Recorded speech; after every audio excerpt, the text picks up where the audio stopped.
This hearing will come to order. Thank you all for being here today.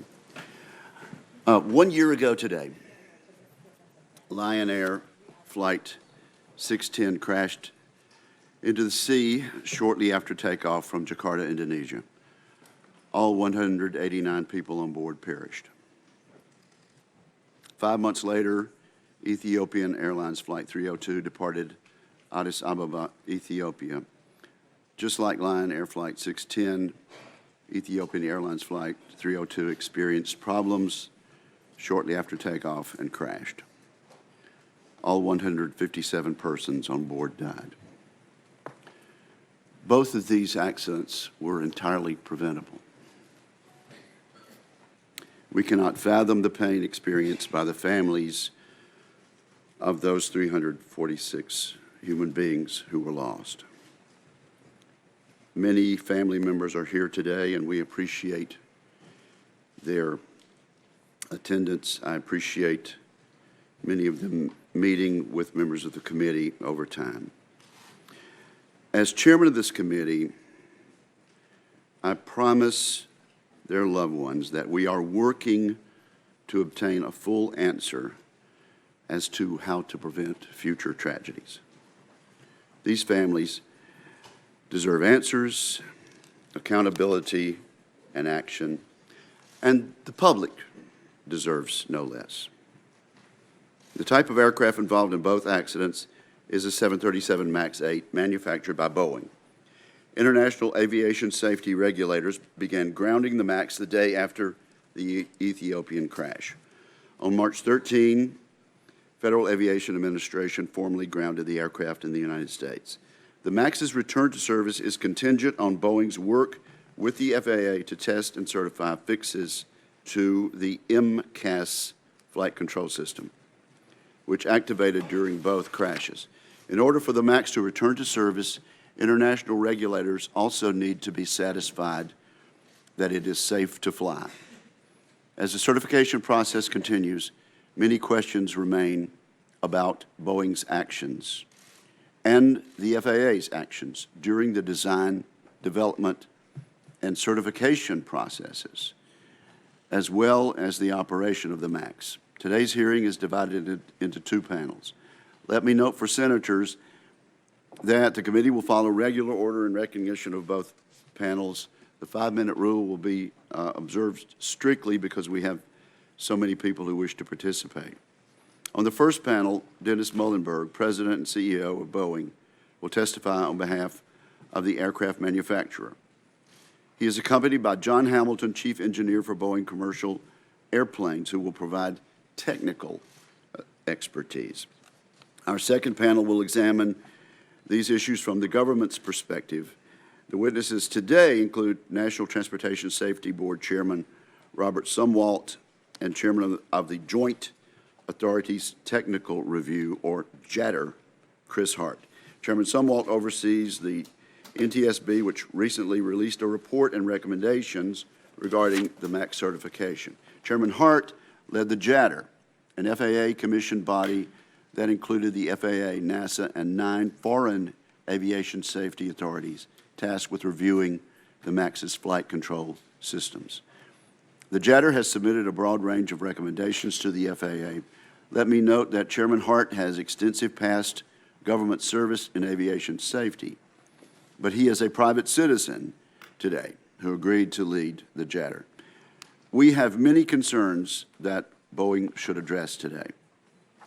We need to know if Boeing and the FAA rushed to certify the MAX. In particular, critics have focused on the MCAS development and testing. The JATR criticized Boeing's communication with the FAA on MCAS's development, particularly after the system was modified to activate at lower airspeeds. The JATR also criticized the FAA for relying on outdated regulations, guidance, and certification procedures, and failing to incorporate realistic human behavior factors into its assumptions. The NTSB also called into question Boeing's and FAA's assumptions about pilot reaction during MCAS activation. These questions were especially important for stressful situations with multiple alerts going off in the cockpit. Our witnesses should address the company and safety regulators' actions regarding MAX certification in general and MCAS in particular. The process for certifying the MAX necessitated a close partnership between Boeing and FAA. Under a decades-old system called Organization Design Authorization, or ODA, the FAA has delegated certain certification activities to the ODA holder, in this case, Boeing. While the ODA has been used to certify many aircraft over the years, some have criticized the system for permitting an inappropriately close relationship between companies and their safety regulator. Indeed, email correspondence dating from as early as 2015 between the MAX's former chief technical pilot, Mark Faulkner, and FAA personnel released on October 18 reflect a disturbing level of casualness and flippancy that seem to corroborate these criticisms. I was disappointed to learn of a November 2016 instant messenger conversation between Mr. Faulkner and a colleague in which he acknowledged misinforming the FAA. Boeing should have notified the FAA about that conversation immediately upon its discovery. Although FAA is not testifying today, let me express my frustration with the agency's lack of responsiveness to my request dating back to April of this year for documents relevant to the 737 MAX as part of the investigation that I opened as chairman based on whistleblower disclosures.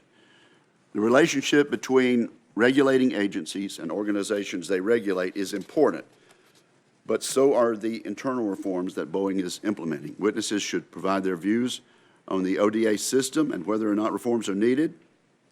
I invite Mr. Muilenburg to describe the steps Boeing is taking to improve aviation safety and to ensure that technical experts never experience undue pressure to put profits and relationships ahead of safety. The committee's oversight is not limited to past actions. The reviews by both JATR and NTSB note that future aircraft systems are likely to be even more complex and interdependent than current models. Managing interfaces between humans and machines will become even more important as automation increases. At the same time, commercial aviation is set to continue expanding around the globe. Many future pilots will fly in countries without the same training requirements and safety standards that we have in the United States. We welcome the witnesses' thoughts on how to improve design, development, and certification in the future to account for these major changes. This hearing will by no means end our inquiry. Additional oversight hearings will be held. The committee will carefully review the final Lion Air report, which was released on Friday, as well as the Ethiopian Airlines report, which is forthcoming. The committee will also consider the findings and recommendations from JATR, NTSB, and all other investigations and reviews. I now recognize the distinguished ranking member, Senator Cantwell, for her opening statement. Thank you, Mr. Chairman, and thank you for this important hearing. I, too, want to take a moment and recognize the families who've lost loved ones in both the Ethiopian Airlines and Lion Air tragedies, some of whom are here with us today. I can't imagine the loss and the enduring pain that you must feel. I thank you for your vigilance on this issue, just as we have seen the families of Colgan Air flight vigilance help us improve safety for the future. Right now, Mr. Muilenburg, these families, millions of airline passengers and over 150,000 aerospace workers want to know what we are doing to fix what went wrong and what did go wrong. To date, we haven't gotten all those answers. Hopefully, today's hearing will help provide some. But one thing is crystal clear. If you want to be the leader in aviation manufacturing, you have to be the leader in aviation safety. Aviation demand, especially for 737s and single-aisle planes, is exploding to 101% growth over the next 10 years, something like 35,000 planes and $3 trillion. I think that's actually 20 years. But we cannot have a race for commercial airplanes become a race to the bottom when it comes to safety. The company, the board, cannot prioritize profits over safety. Safety always has to be job one. So it is troubling to hear that Boeing may have skirted the FAA certification process over a desire by airlines to have more fuel-efficient planes, but without pilot training.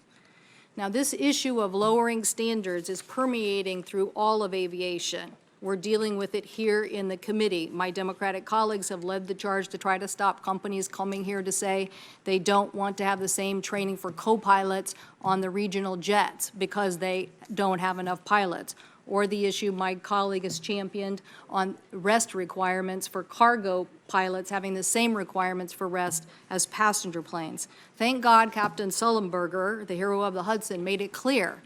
When you're in an emergency, the pilot and co-pilot don't have time, a lot of time to communicate. So that is why today we need answers to how the first 737 MAX certification process was done, and we especially need transparency on this process of review before the 737 MAX is put in the air again. The public needs to know and fully understand what testing, what review, what processes were conducted both by Boeing and the FAA before this plane is put back in the air. We also want to know today about Boeing's safety culture, whether Boeing employees raised safety concerns that were not listened to, whether there was enough testing and complex system integration and information into a cockpit alert system that we now all know was flawed, and whether there was even enough data presented to the FAA. These are all questions that are important, including outsourcing of engineering and coding. There are many questions about software and cockpit automation and overload. I guarantee you the FAA codes and laws are clear when it comes to the standards for certification. Yes, software and automation, flight training, better rest requirements for pilots have all led to 10 years between 2009 to 2018 as the safest 10 years in aviation history. But more software and more automation without robust third-party testing and validation will lead us to where we are today. We should note that the last 5 aviation accidents have all involved this issue of automation and pilot response to automation, whether it's Lion Air, Ethiopian, the Asiana, the French, or Qantas 330 accidents. They were all in response to an automation and a command and a response from the pilot. So that is why last week I introduced legislation with my colleagues, Senators Duckworth and Senator Blumenthal, to implement the recommendations of the NTSB Safety Board and the Inspector General report on better safety management systems, better cockpit prioritization, and a new FAA Center of Excellence on flight automation and human factors. The FAA needs the best engineers to understand the engineering challenges of the future and stay ahead on this human behavior response to new automation. We're dealing, I see people here on the transportation automobile side. It's the same issue in advanced vehicles. What automation exists and how do humans respond to it? So I look forward to also hearing from Chairman Sumwalt and Chris Hart about their findings on improving the safety review process that we've included in this legislation. I would just say again, our sorrows are nothing like the families who are with us today. But I do want to note that 737 MAX accidents have struck at the heart of everyone in the Northwest. Soon after the Ethiopian crash, a Seattle firefighter approached me and asked if I thought he could get a job at Boeing. He said, "I just want to go there and make sure we get the safety right." Everyone feels that way. Generation of workers in the Pacific Northwest have dedicated their lives to aviation excellence and safety, and that spirit lives on in Everett and Renton. So this isn't a question about line workers. This is a question about a corporate view from Chicago, whether there is enough attention to manufacturing and certification. You should take offense to the fact that people say it's a great company not being run correctly. So for the 346 people who trusted Boeing without a second thought, we need to get this right. These families are counting on us. Thank you, Mr. Chairman. Thank you, Senator Cantwell. Mr. Muilenburg, you have submitted an extensive written statement. It will be entered in full in the record at this point. You're now, and I understand Mr. Hamilton will not be making a formal statement. So, Mr. Muilenburg, you are recognized at this point to summarize your opening statement for 5 minutes. Thank you. Thank you for being here, sir.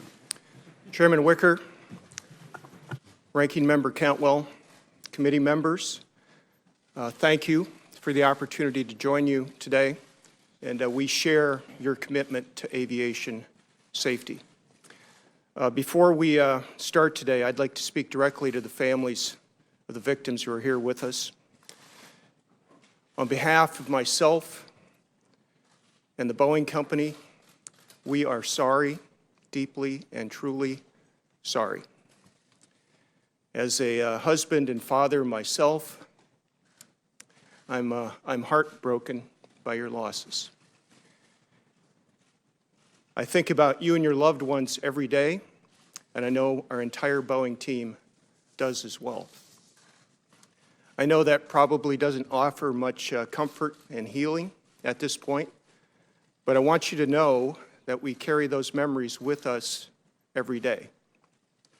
And every day, that drives us to improve the safety of our airplanes and our industry. And that will never stop. I'm grateful and humbled to be here today and to be able to say these words to the families directly. And I want to convey our absolute commitment to safety, our commitment to learning, our commitment to rebuilding the public's confidence in what we do, and to preventing accidents from like this from ever happening again. We will never forget, and that is our commitment going forward. Mr. Chairman, I know this committee has many questions about the MAX. We'll do our best today to answer all of those questions. And while one of the accidents is still under investigation, we know both accidents involved the repeated activation of a flight control system called MCAS, which responded to erroneous signals from a sensor that measures the airplane's angle of attack. Based on that, we've enhanced MCAS in 3 ways. First, it will now compare information from both sensors instead of one before activating. Second, MCAS will only activate a single time. And third, MCAS will never provide more input than a pilot can counteract using the control column alone. Pilots will also continue to have the ability to override MCAS at any time. We've brought the best of Boeing to this effort. We've spent over 100,000 engineering and test hours. We've flown more than 800 test flights. We've conducted simulator sessions with 545 participants from 99 customers and 41 global regulators. I've flown on a couple of flights myself. This has taken longer than expected, but we're committed to getting it right. During this process, we've worked closely with the FAA and other regulators. We provided them documentation, had them fly the simulators, answered their questions, and regulators around the world should rigorously scrutinize the MAX and only approve its return to flight when they are completely satisfied with its safety. The public deserves nothing less. Mr. Chairman, today and every day, over 5 million people will board a Boeing airplane and fly safely to their destination. Decades of cooperation and innovation by industry and regulators and the rigorous oversight of this committee have reduced accidents by more than 95% over the last 20 years. But no number, other than 0 accidents, is ever acceptable. We can and must do better. We've been challenged and changed by these accidents. We've made mistakes, and we got some things wrong. We're improving, and we're learning, and we're continuing to learn. We established a permanent aerospace safety committee of our board. We've stood up a new safety organization. We've strengthened our engineering organization so that all engineers now report up through Boeing's chief engineer. We're also helping to rebuild the communities and families impacted by these accidents. We've pledged $100 million to this effort and have hired renowned experts in this area to ensure families can access these funds as quickly as possible. No amount of money can bring back what was lost, but we can at least help the families meet their financial needs. Mr. Chairman, I started at Boeing more than 30 years ago as a summer intern in Seattle. I was a junior at Iowa State University studying engineering, having grown up on a family farm in Iowa. I was awestruck to work at the company that brought the jet age to the world and helped land a person on the moon. Today, I'm still inspired by what Boeing does and by the remarkable men and women who are committed to its outstanding legacy. But these heartbreaking accidents and the memories of the 346 lives lost are now part of that legacy. It is our solemn duty to learn from them, and we will. Recently, there's been much criticism of Boeing and our culture. We understand and deserve this scrutiny. But I know the people of Boeing. They are more than 150,000 of the most dedicated, honest, hardworking men and women in the world. And their commitment to safety, quality, and integrity is unparalleled and resolute. We will stay true to those values because we know our work demands the utmost excellence. Mr. Chairman. Thank you very much, Mr. Muilenburg. During my opening statement, I mentioned an instant message conversation and then a series of emails. The instant message conversation was between the 737 MAX chief technical pilot and a colleague. And it expresses concerns about the operation of the MCAS. Boeing knew about this instant message for months, but failed to share it with the FAA until recently. With regard to the emails, again, Mr. Faulkner, the former MAX chief technical pilot, calls for removing any mention of the MCAS flight control system from the flight crew operating manual. He talks about Jedi mind tricking of regulators with at least one person who works for the FAA. So with regard to the instant message conversation, when were you made aware of the existence of the November 2016 messages? Yeah. Mr. Chairman, as I recall, I was made aware of that message earlier this year. It was discovered as part of a document gathering process in response to a government investigation. So it was after the crashes. You were made aware of it this year. Sir, as I recall, I believe it was prior to the second crash earlier this year. Crash. Was it your decision to wait months before disclosing this to the FAA? Mr. Chairman, at that point, it had been identified as a document in response to an ongoing investigation, and I relied on our counsel to provide that to the appropriate authorities. Okay, well, what did the counsel tell you? Did he say, I'm going to supply it to the Justice Department, or did he say, I'm going to get it to appropriate authorities?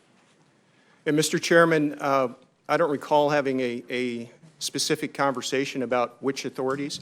Just, again, as part of this investigative process, our intent to cooperate fully with the request and to provide that to the appropriate authorities. And I think over this time period this year, we provided on the order of 500,000 pages of documents in support of various requests. Well, do you agree that this should have been provided to the FAA in retrospect? Yeah. Senator, as I became familiar with the details of the document over the last few weeks, as I expressed our disappointment and concern with how this came to the FAA, I think you heard the same from Administrator Dixon. I called him and apologized for how this had come through the process. Again, I was involved in the document production process, but it counted on our team to make sure all the right authorities were notified. Okay, so we should look to the team then. Can you assure the committee that Boeing has now turned over all such safety-related communications to the FAA related to the 737 MAX? Senator, our team continues to cooperate with all requests for documentation. I'm sure that additional documents will be provided over time as they're discovered, as would be normal to the process. But we will cooperate fully with the requests. It seems to me that a request shouldn't have to have been made with regard to that IM conversation, sir.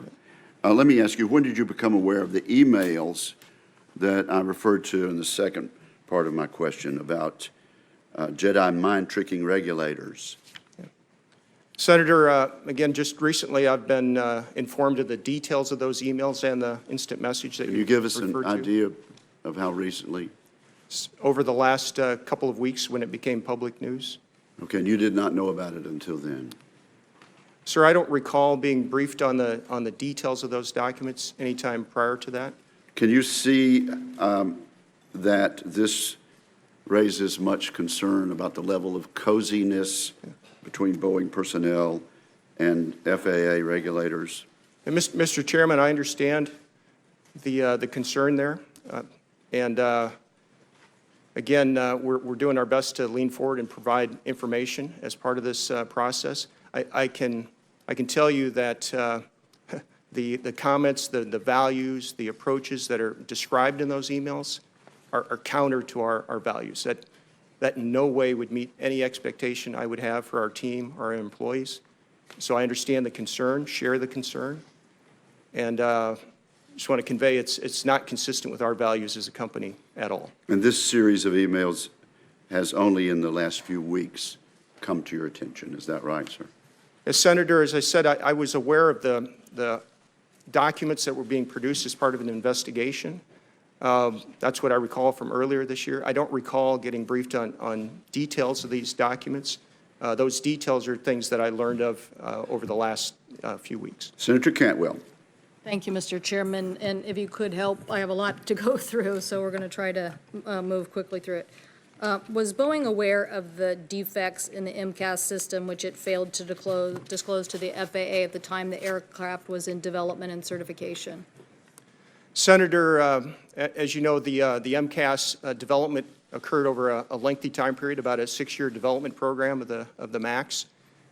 We have learned from both accidents, and we've identified changes that need to be made to MCAS.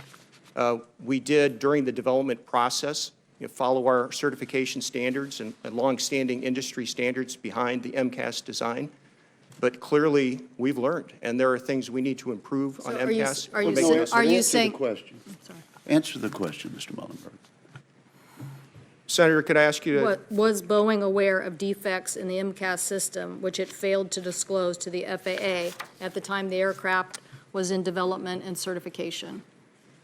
Senator, I just have to question I'll say the premise of the question. So we as part of our development process, we do identify hazards and failure modes. And they were disclosed? That was part of the failure mode analysis that we shared as part of the certification process during that time period. So you think everything that you were aware of was disclosed to the FAA as it relates to defects in the MCAS system? Well, Senator, as we get to defects, things we need to fix, we've identified 3 areas that we talked about needing to address. One was the single sensor feed. That was a piece of the architecture that was shared with the FAA. The fact that the system would operate more than once during a flight, that was also part of the design description. And the control authority of the system at various parts of the flight envelope. Do you know what Mr. Faulkner is referring to when he says unknowingly lied to the FAA or Jedi mind tricking? Senator, I'm not sure what he meant by that. We haven't been able to talk to him. He doesn't work for Boeing anymore. We've been trying to contact him. Here's my concern, that if you don't know what he meant, then you also don't know what wasn't disclosed. And so we don't know if there are things in the MCAS system that were defects that he or someone else knew about that weren't disclosed. So I hear what you're saying, that there's a lot to discover in a process, but I'd like to go over some of the very specifics about what was tested. And did Boeing test the consequences of the MCAS reliance on a single AOA sensor? Did it test that? Yeah, Senator, we tested a broad array of different aspects of the MCAS system, a set of failure modes. We did thorough flight testing.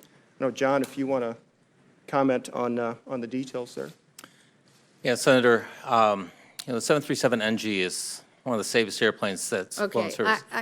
look, we're trying to understand what got tested. So did you test the reliability of the AOA sensors in general? Did you test the reliability on a single sensor? Did you consult with the pilots on the lack of guidance on MCAS and the flight manuals? Did you test the AOA sensor's degree alert to ensure reliability? Did you test the human factor response? These are all things from the Lion Air report, and my guess is you didn't test those. And that's at the heart of this. But if you did, and you have data on that, and it was provided to the FAA, that's what we want to see. So, Senator, we did test the MCAS uncommanded inputs to the stabilizer system due to whatever causes was driving it, not specifically due to an AOA sensor. We assessed that hazard level. We talked with our pilots. Which now do you think is wrong? In hindsight, Senator, yes. Thank you, because I agree. Yeah. Senator, if I could just add a point to that, because as John pointed out, we relied on these longstanding industry standards as part of our evaluation of response time behind MCAS, and that is one of the areas that Here's the thing we found shortfall. Here's the thing I'm very confused about, which is just this larger issue. And look, we want to get this right because we do want to go forward. And we know there is going to be automation in many aspects of our lives. But this robust testing that must occur and third-party validation, I just don't understand how you have sensors on the outside of a plane and you're going to let that send a command to the inside of the plane that basically says trim the plane 2.5 degrees. And then all of a sudden, you're going to be yelled at from the cockpit from somebody saying pull up, and then at the same time, you're being forced down in your nose, and you have seconds to respond because you're in takeoff. That doesn't seem like a lot of robust testing was done to me. Because if it was, then the Lion Air incident wouldn't have happened. Okay, so I see my time. I have a few seconds left. I want to just bring up a couple. Look, I think this whole issue of airspeed is a major issue writ large for all of us to get right, the sector. Those crashes about automation, even the Air France crash is related to a faulty pitot tube. I don't know how much we should be trusting things on the outside of the plane to give commands to the inside of the plane when they can be damaged. So. But I do want to know that you are improving the safety culture. This issue of both reporting, people not being able to talk to FAA, oversight people, and this issue of some of the machinist Boeing quality inspectors their work being taken over. I want to understand that a safety culture is going to exist. Yeah. Senator, if anything I can leave with you today, I want to reinforce the culture of safety at Boeing. And we know we can improve. You know, we encourage our employees to speak up when there are issues, and some of those have been public recently. We respect and accept those inputs. We take action following on those. We have recently made a number of improvements that includes restructuring our safety review boards, elevating them to increase transparency and focus on safety. We've moved all 50,000 Boeing engineers to now report directly to our chief engineer, separating them from the businesses. I'm going to ask you to come back on the SPIA and Boeing quality inspectors, two different issues with a written response. Thank you, Mr. Chairman. I know I went over my time. Thank you. And now I have the duty of telling the distinguished whip that he's limited to 5 minutes. Thank you, Mr. Chairman. Mr. Muilenburg, it's my understanding that the MCAS has been substantially redesigned to include several redundancies that will better prevent erroneous activation. Could you speak to why some of the changes being made in the reconfiguration of the MCAS were not considered in the initial development of the system? Yes, Senator, I think you raise a very important point. And as John began to allude to earlier, the original concept for the MCAS design was an extension of what we call the speed trim system on the 737 NG, the previous version of the 737. That is a single sensor system that's been proven safe in flight, more than 200 million flight hours. So one of our safety principles is to minimize change from model to model. That is a good standard safety process. That was the concept behind the original MCAS design. Now, what we've learned from both accidents is that we made some mistakes. There are some things we can improve. One of them is this idea of going to a dual sensor feed instead of single, as well as limiting MCAS to a single action or activation during a flight. Those are improvements that we've identified. We take responsibility for that. We feel responsible for our airplanes. and we know that there are some fixes that we need to make. We own that, and we are implementing those fixes going forward. As we discuss possible improvements to the certification of aircraft, it would be helpful for you to explain how safety is supposed to be integrated into the certification process from the initial conception of the aircraft all the way to flying at 30,000 feet, filled with passengers. Since these crashes, we've heard concerns about whether Boeing's relationship with the FAA is too cozy. We want a certification process that is efficient and that promotes U.S. competitiveness, but one that always prioritizes safety. So what would you say to address the concerns that have been raised about regulatory capture? Senator, I agree with the focus in that area. I would say that over the last couple of decades, the improvements that have been made in aviation safety are because of strong government oversight. That includes the work of this committee. It includes the oversight of the FAA. The delegated authority process, as it's structured, we do think has contributed to safety of the industry. I mentioned in my comments that there's about a 95% improvement in safety over the last 2 decades. Some of that, I believe, is associated with the delegated authority. But we have to get the balance right. And I think it's very important that we have strong government oversight, strong FAA oversight, but we also tap the technical depth that our industry teams can bring to the table. That's the concept.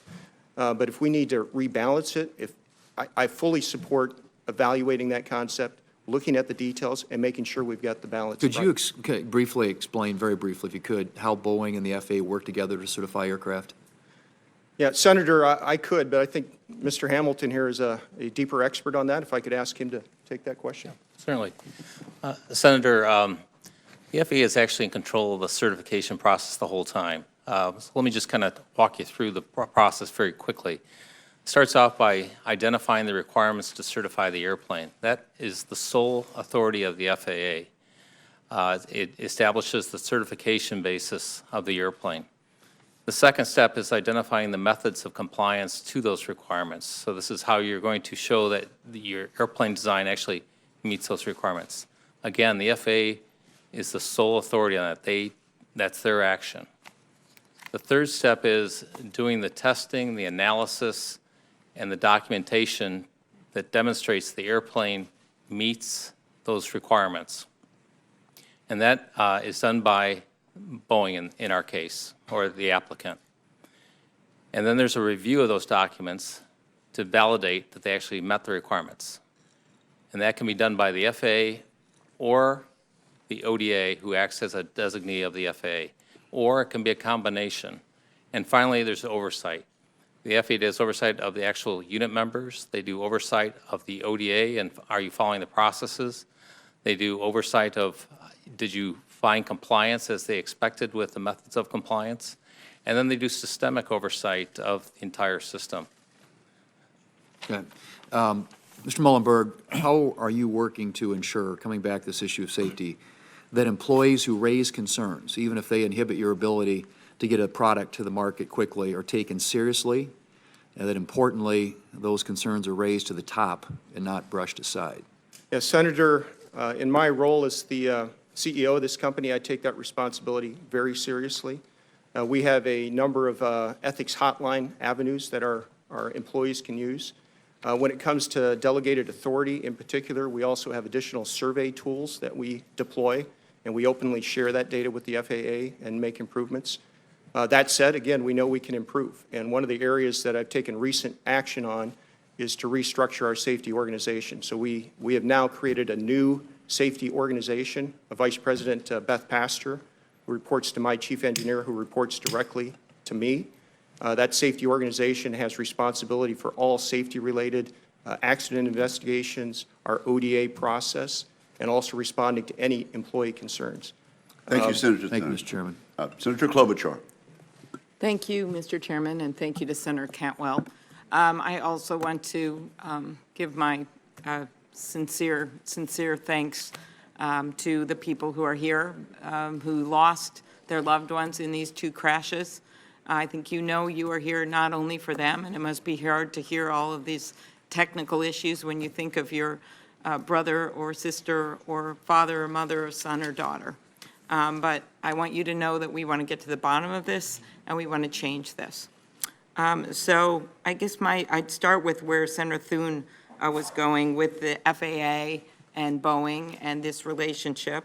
A recent Inspector General report found that only 4% of airline manufacturers' employees responsible for conducting the certification were certified by the FAA that they conducted oversight. The same report found that one manufacturer approved about 95% of certifications for their own aircraft. What can you tell us about the percentage of certifications that Boeing conducts on its own aircraft?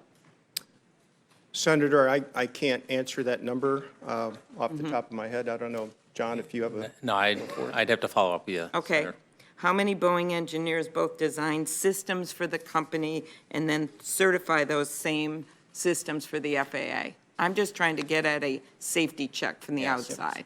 So we have approximately 1,000 engineering unit members that work not just in systems. But what percentage of them then certify the safety as opposed to having the FAA certify the safety? Those are roughly 1,000 unit members that are acting on behalf of the FAA to find compliance. But that's beyond just systems. This includes structures and propulsion, so it's across the whole airplane. Okay. Senator, just to clarify, we have about 50,000 engineers at Boeing. About 1,000 of them are what we call operate in this area that John's referring to, unit members. So these are members Okay. who have the authority and the training. Okay, why don't we'll follow up. And I am trying to get at when the FAA steps in and when you certify it yourself, and we'll get that later. 2 months after Mr. Faulkner sent these messages expressing safety concerns, he asked the FAA to remove mention of the MCAS automated flight control feature from the 737 MAX pilot's flight manual and training course, a change that the FAA approved in 2017. Notably, Indonesia's National Transportation Safety Committee report on the Lion Air crash confirms that the pilot's lack of knowledge of MCAS was one of the key reasons for the plane crash. How frequently are new automated systems left out of the manual and training that you give to pilots? Senator, first of all, one of the things we've learned from both of these accidents is that we need to provide additional information on MCAS to pilots. Just to give you context, as we develop our training manuals, our idea is to provide training on pilots so they can respond to the effects of failures as opposed to trying to diagnose failures. And that's a very important distinction. And so more information in the training manuals is not necessarily safer, but as we understand from both of these accidents, we need to provide more information on MCAS to enhance safety. But we do try to include information in the training manuals that But focuses do on you think it's safety. acceptable to have pilots flying planes without knowing about these key automated flight systems? Senator, again, our approach is to train pilots on the effects of a failure mode. So in this case, the MCAS automation system, when it fails in what we call a runaway stabilizer, uncommanded movement of the horizontal tail. That is what's in the training manual, and we try to train pilots to respond to the effect of the failure as opposed to diagnosing. Okay, let me move on to two more quick things. After these terrible crashes have claimed 346 lives, do you think it makes sense for these aircraft to be allowed to fly in some countries and not others? Because the FAA says each country can make its own decision. Well, Senator, we respect the jurisdiction of the regulatory authorities around the world. So you think it's acceptable? Just say yes or no. Senator, that's up to the regulatory authorities. That's not a decision that we can make. We respect the authority of the regulators. Okay, you're saying the same thing again, so I'm going to go with a yes. While there have been several factors that contributed to the plane crashes, one that is particularly troubling was highlighted in a recent article in the Washington Post, which found that the Lion Air had a faulty angle of attack sensor, which gave pilots and airplane systems unreliable information the day before it crashed. Do you think that's a problem, and what steps can be taken to change that? Senator, in the case of the angle of attack disagree alert, we got the implementation wrong. I mentioned in my comments up front that we made some mistakes. We made a mistake on that implementation. Once we discovered it, our engineering teams quickly convened a safety review board They confirmed that it wasn't an operational safety issue, and the FAA subsequently concurred with that. But nonetheless, we got the implementation wrong, and we've addressed the faults in the process. We have fixed that, and the angle of attack disagree alert will be standard implementation on all MAXs going forward. Thank you, Senator Klobuchar. Senator Fisher. Thank you, Mr. Chairman. I, too, would like to recognize and offer my sympathies to the people that are here today and the people who are at home who have lost loved ones in these crashes. I hope that we can get answers at this hearing and also in the future so that these issues, these mistakes will not happen again and cause future loss of life.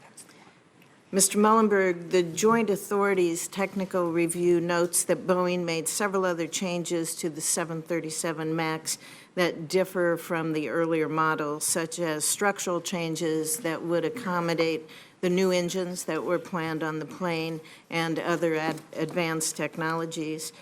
Senator Thune touched on this with the delegated authority. Was Boeing delegated authority over the certification of those changes as well? Senator, I can't answer that question completely because, as you pointed out, there were a number of changes. Again, those are done and evaluated jointly with the FAA. You know, John, if you want to comment on any specifics there. Yeah, there was approximately 92 certification plans associated with the MAX, which encompass all the different changes to the airplane. The FAA reviewed approximately 8 of those initially, and Are you looking into those certification processes as part of your review of the 737 MAX? Senator, yes, we are. I asked my board to set up an independent review committee headed by Admiral Giambastiani about 5 months ago, and that committee did its work, provided inputs that we're acting on, and with the other authorities, we're continuing to take a hard look at that, and we look forward to taking action on those reports. Okay. Also, the Joint Authorities Technical Review included a recommendation that states, quote, if any flight control surface is used in a novel manner, the FAA should be directly involved. This is based on the observation that the FAA was not completely unaware of MCAS, but because information and discussions about MCAS were so fragmented and they were delivered to disconnected groups within the process, it was difficult to recognize the impacts and the implications of this system. Do you agree that the communication between Boeing and the FAA is fragmented to the point that relevant information on MCAS was not provided to the agency? Is this what you were referring to when you talked about getting the balance right? Senator, I think you raised some very good points there. I do think one of the areas we can improve, and we've seen it in the JATR report and others, is system-wide integration, cross-system integration amongst the different technical expertise areas, and improvements in documentation and communication. And again, we found some areas there where we could have, should have done better. Do you and we're think making those steps changes. will improve your communication with the FAA? Senator, I do. Do you think the FAA has a responsibility to also change its process to improve communication? Senator, I believe the FAA does, but I wouldn't say that's only the FAA's responsibility. We at Boeing need to make some improvements in communication, and we own that, and we're committed to doing that. The Boeing 737 airplanes are based on a type certificate. That was originally provided in 1967, I believe, and it has been amended to address the different 737 models since then. That technical review notes that, quote, some elements of the design and certification remain rooted in the original 1967 certification of the Boeing 737-100. Does Boeing or the FAA review the elements of the 737 that are based in the 1967 certification for continued safety when new models of the airplane are produced? Senator, if I could ask John to field that question. Senator, as you know, there's a single type certificate for the 737, but as the design has evolved with each new generation of airplanes, the safety standards on which the airplane is designed to have also evolved. Yes, there are some amendments that the design might reference back to an earlier amendment level, but those are likely changes that have not changed in the family of airplanes since the original design. An example might be some of the structural elements. However, we have stepped up in many areas voluntarily to later amendment levels to demonstrate that it still meets the latest standards in compliance. Thank you, Senator Fisher. Senator Blumenthal. Thank you, Mr. Chairman, and thank you to both our witnesses for being here today, and thank you, most important, to the relatives who have lost loved ones. If you could please stand so we could thank you all. Thank you for being here. If you could just stand. Thank you.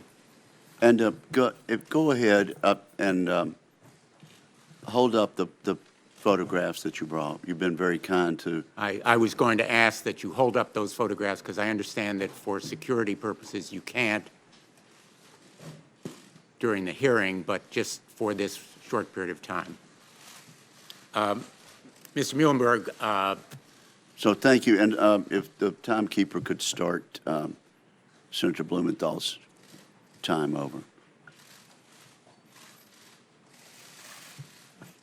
Thank you very much to the family members. Senator Blumenthal. Thank you very much, Mr. Chairman. Mr. Muilenburg,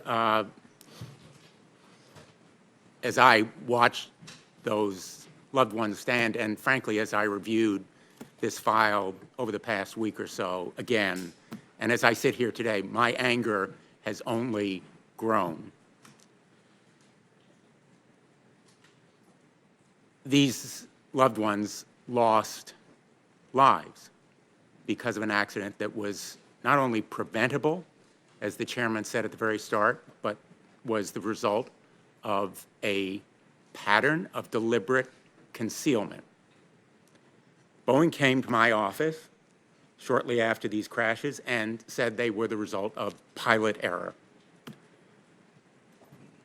Those pilots never had a chance. These loved ones never had a chance. They were in flying coffins as a result of Boeing deciding that it was going to conceal MCAS from the pilots. And the best evidence is this message from Mark Faulkner saying, in effect, we're going to conceal MCAS, delete it from the manual used in training. When did you become aware of the fact that MCAS was not going to be included in the flying manual? Senator, first, if I could express my my deep sympathies for the You've families. done that, and my time is limited. I apologize for interrupting you, but I want to know specifically when you became aware of this effort. Senator, I can't reference that email. I'm not. I'm sure not I have asking you time about for the that. email. You've been asked about the email already. I'm asking you about Boeing policy as reflected in this email. Its chief test pilot deciding he was going to mislead pilots who were then going to take passengers into the air, these loved ones, and turn those planes into flying coffins. Senator, I'm not sure what Mr. Faulkner meant by that email. I can tell you that certification and training materials are not determined by one individual. Well, in There were fact, large- let me just interrupt you again. In the over 1,600-page original flight manual of Boeing 737 MAX, the aircraft's new MCAS computer system was mentioned only once in 1,600 pages, in the glossary of abbreviated terms. So when Boeing came to us and they said it's the pilots, inexperienced pilots, you were lying to us as well. Senator, if I could try to respond to your question, first of all, the premise that we would lie or conceal is just not consistent with our values. Well, I know it's not consistent with the values that you're articulating here, but let me just since my time is limited, move on. Would you agree that this system of certification and oversight is absolutely broken? That's the lesson here, isn't it? That Boeing lobbied the Congress for more delegation, and now we have to reverse that delegation of authority. Would you support those legislative efforts? Senator, again, I support taking a hard look at the delegated authority I'm not process. asking you for a hard look. I'm asking you for a commitment here because you have the opportunity to make things right. Senator, I'm not familiar with particular legislation, but I Well, am committed Boeing to asked for it. working and supporting. Boeing asked for the legislation that exists right now. Will you commit to supporting reform efforts such as many of us on this committee have advocated? Senator, we'll commit to participating in those reform efforts and providing our inputs. Well, I agree that your input would be valuable. I'm looking for input in support of reform that will stop outsourcing by the FAA. And I might just add, the FAA has been really disappointing in its disclosure to us. This is an example of the kind of disclosure the FAA has given us, total redaction. I've asked for full disclosure of documents. The FAA has failed to provide them. I've asked for the FAA to return my phone calls. It's failed to do so. And I think the FAA is part of this problem as well.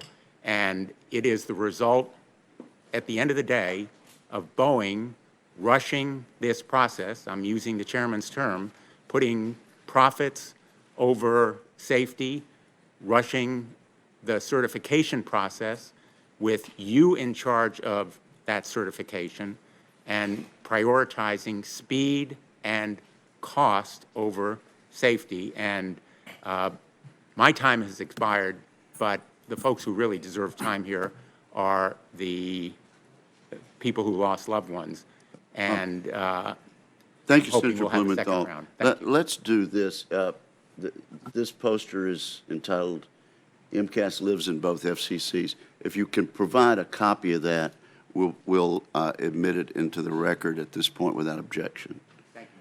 Thank you. And Mr. Hamilton, let me just ask you, when it says MCAS does live in both FCCs, what does that mean? Sure, certainly.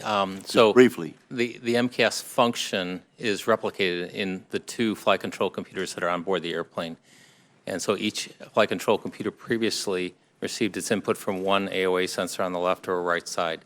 In the software changes we're making going forward, now both flight control computers will receive the data from both sensors, compare it, and only if they agree, they will activate. Okay, thank you. Senator Moran.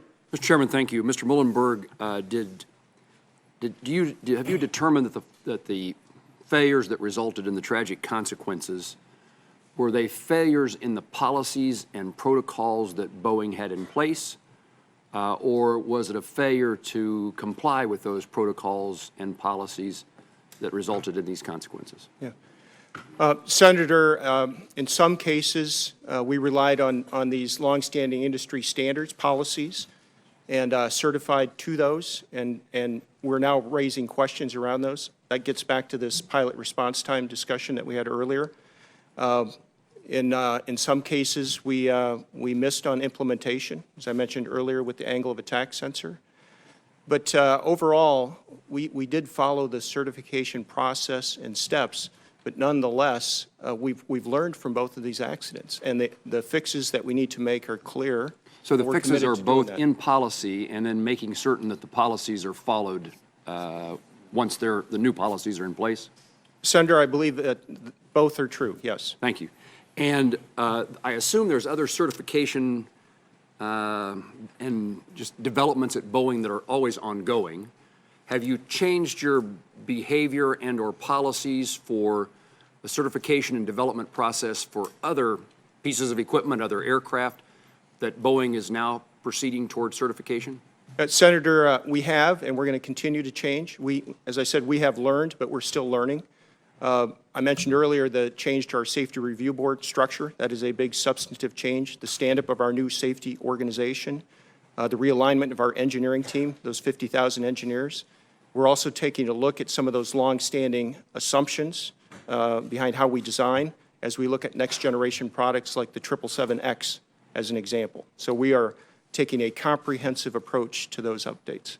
As this committee looks certainly at certification, as we look at the FAA, what suggestions does Boeing have for this committee when you look at any policies or failures at the FAA? So the way I would view this is we have two major organizations involved in this process. One is the manufacturer, Boeing.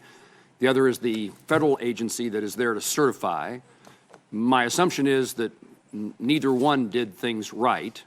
And what have you learned about the FAA that we should know as we look at the FAA now and in the future? Well, Senator, we have a great deal of respect for the FAA. I personally worked with the FAA for many years, have a great deal of respect for them and their professionals.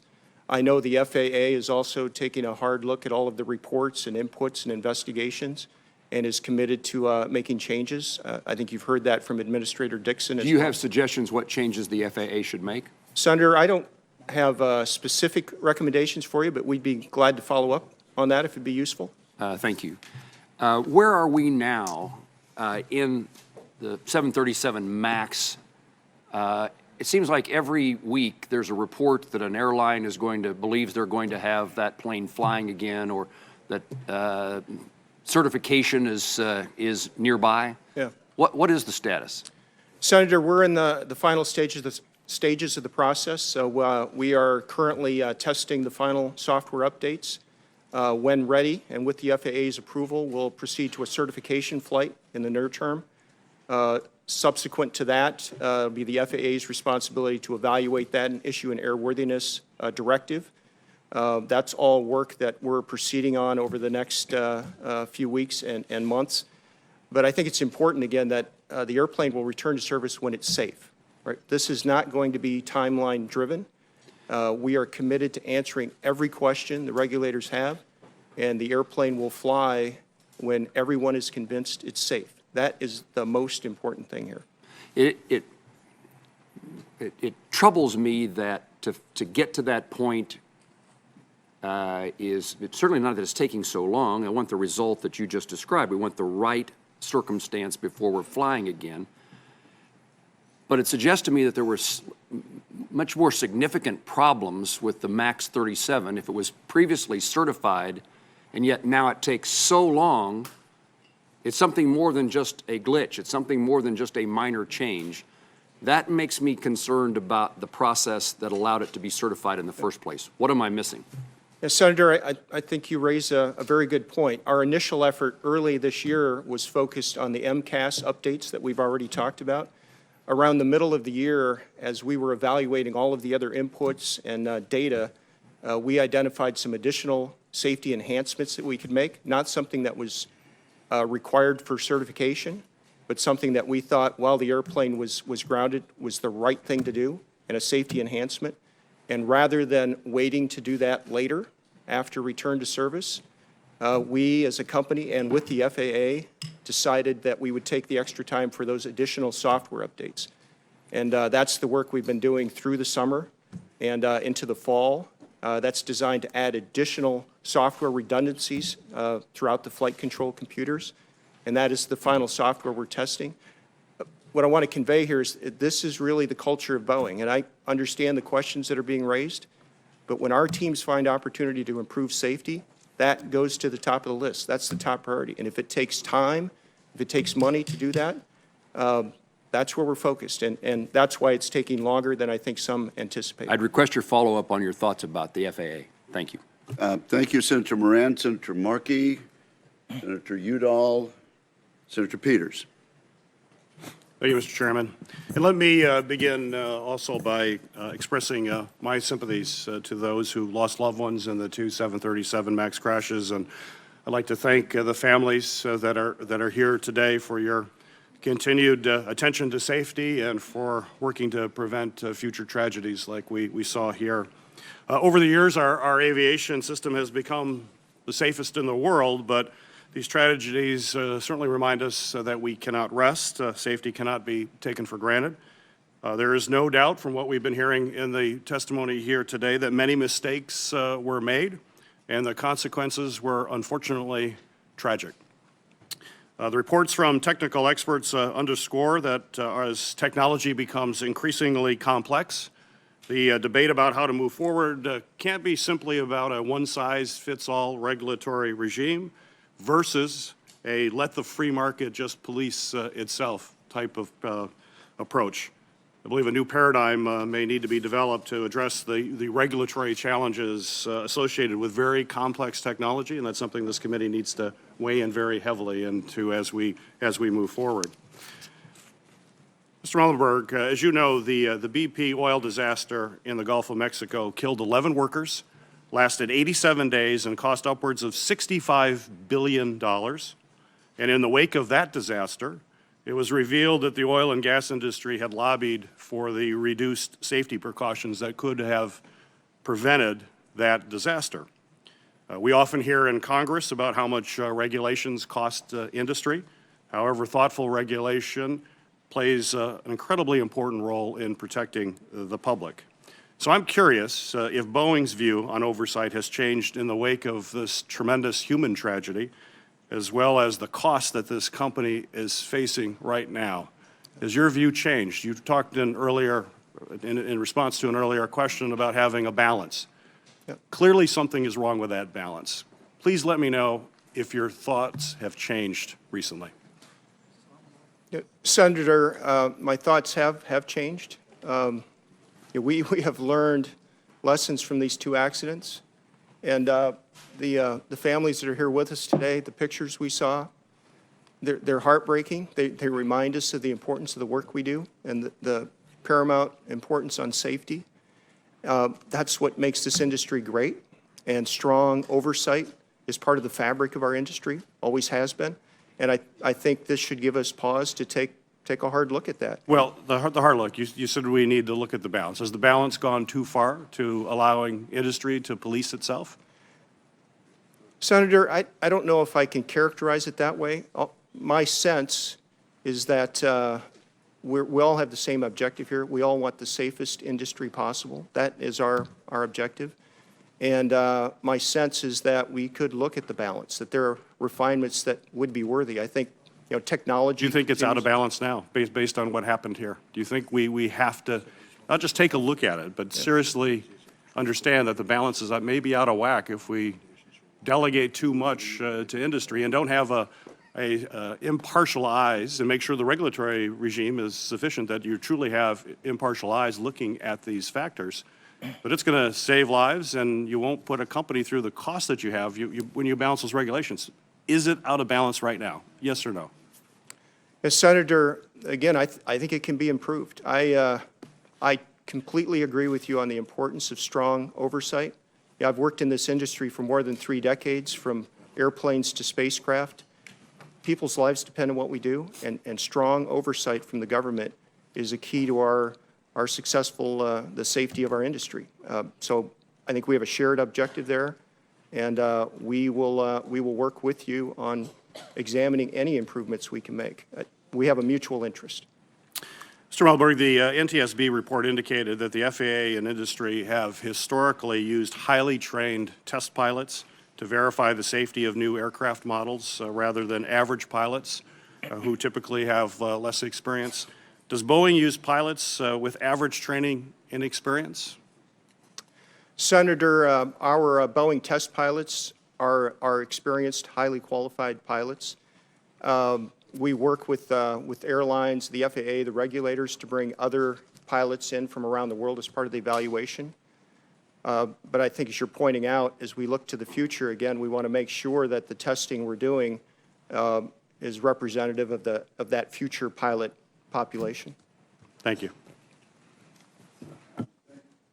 Thank you, Senator Peters. Senator Capito.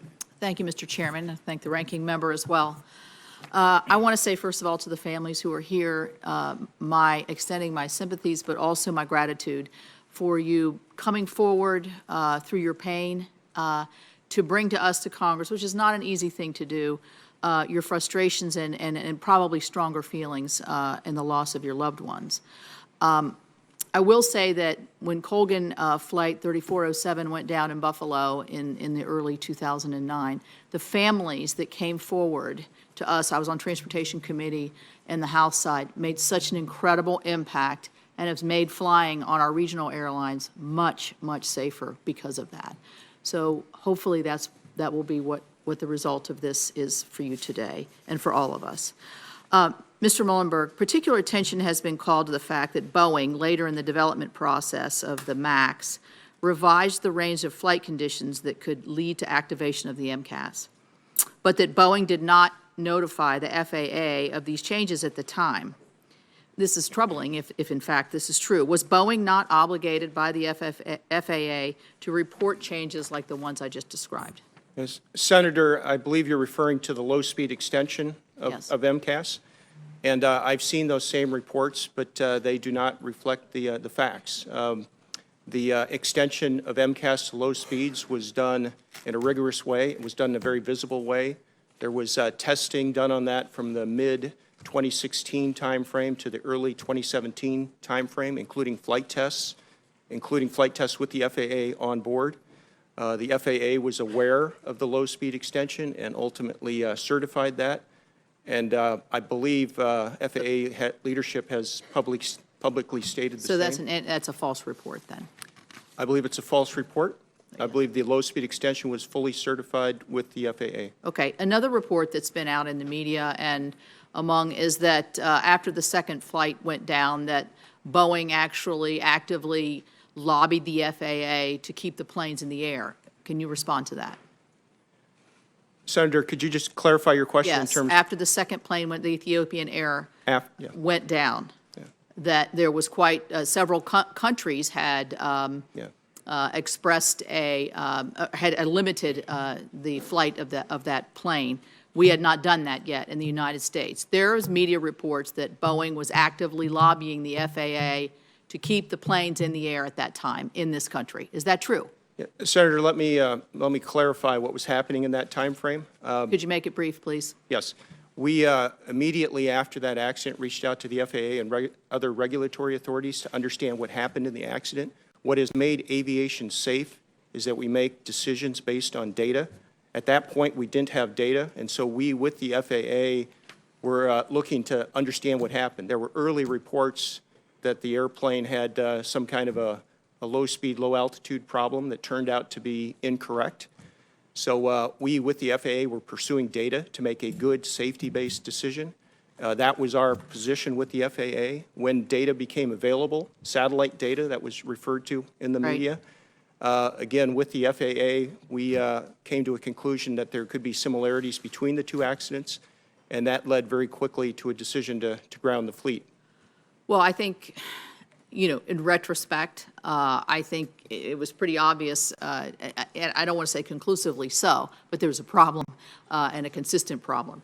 The other thing that's really bothered me about this whole thing, and I questioned this in the last committee hearing that we haven't, between the Lion Air crash and the Ethiopian Air crash, it defies logic to me that some of these folks who wrote emails or sent text messages did not come to you and to the expertise of the engineering of these engines and of these planes and say, this is what we were talking about. Why was there any reaction at all like that within your company after the Lion Air crash? And don't tell me because you didn't have the official report that would have maybe saved those people in that Ethiopian airplane. Senator, I think about that decision over and over every day. And if we knew everything back then that we know now, we would have made a different decision Okay, the back question then, did people come to you at the highest levels, at any level, and say, wait a minute, this is sounding familiar? Yes or no? Senator, after the first accident, we convened our broad technical team across Boeing. It wasn't any single individuals or a small team. It was a broad team. We brought all those experts to bear, trying to assemble data from the accident, understanding what occurred. We quickly, with the FAA, issued an operational bulletin to remind everyone of the training and the emergency scenario that we Around saw. that particular system? around what we called runaway stabilizer, which again is the effect of that system. And at the same time, we began work on an MCAS software update in that timeframe. So the answer is yes. Thank you. Mr. Chairman, just one point of clarification. Are you saying, Mr. Muilenburg, the FAA did know about the 2.5 trim, not 0.6, but 2.5? The FAA knew about that? Yes, Senator, you're referring to the low-speed extension, which is the 2.5-degree trim. Yes. That is the low-speed extension. The FAA did know about that. Thank and participated. Senator Udall. Thank you, Mr. Chairman, and thank you to the ranking member for having this hearing. And Mr. Muilenburg, you know, I first want to say to all the people that stood up that I'm very moved by you being here, and your losses are very, very, I think, heartfelt across the committee here. And, you know, the thing that really bothers me is knowing that it's preventable. It makes it even more outrageous that we haven't made the kind of dramatic changes that I want to talk to the CEO here about. Mr. Muilenburg, you showed some emotion when these folks stood up and everything. What should come from that emotion is some action to do something to really make a difference. And for this committee to coalesce around the solution that's really going to move us forward would require you to step forward and specifically say what you support. And I haven't seen you do that in all the questioning. You've been asked over and over again, what would you support? I mean, it's absolutely clear that it's too cozy a relationship with the FAA and your airline. And so what is it you're going to commit to specifically in terms of reform? That's why you're up here. And that's what we want to see you do, is to weigh in with us. This is what would make a difference. This is what would make it safer. This is what would make sure that we don't lose passengers like this in the future, or the crew. Senator, while I respectfully don't agree with the characterization of coziness with the FAA, we respect the independent oversight of the FAA, and that's very important to us from a safety principle standpoint. We have taken a number of internal actions that we think are meaningful as they relate to our own internal reforms on safety. We are engaged in the legislative process. And Senator, I appreciate your invitation for us to be involved in that. I know there are many stakeholders. As you heard from me earlier, we are committed to strong oversight in the aerospace industry. It's part of what makes this system safe. We have a shared objective, and if there are things we can do to make it better, we will. I don't know, John, if you have any specific ideas there. Yeah, Senator, you know, I would say that, you know, one of the big issues was we used an industry standard assumption on pilots and how they would react, and that proved incorrect in these two accidents. So in terms of things that I think we need to change with the FAA is we need to go revisit some of these regulatory guidances and make sure that they're up to date.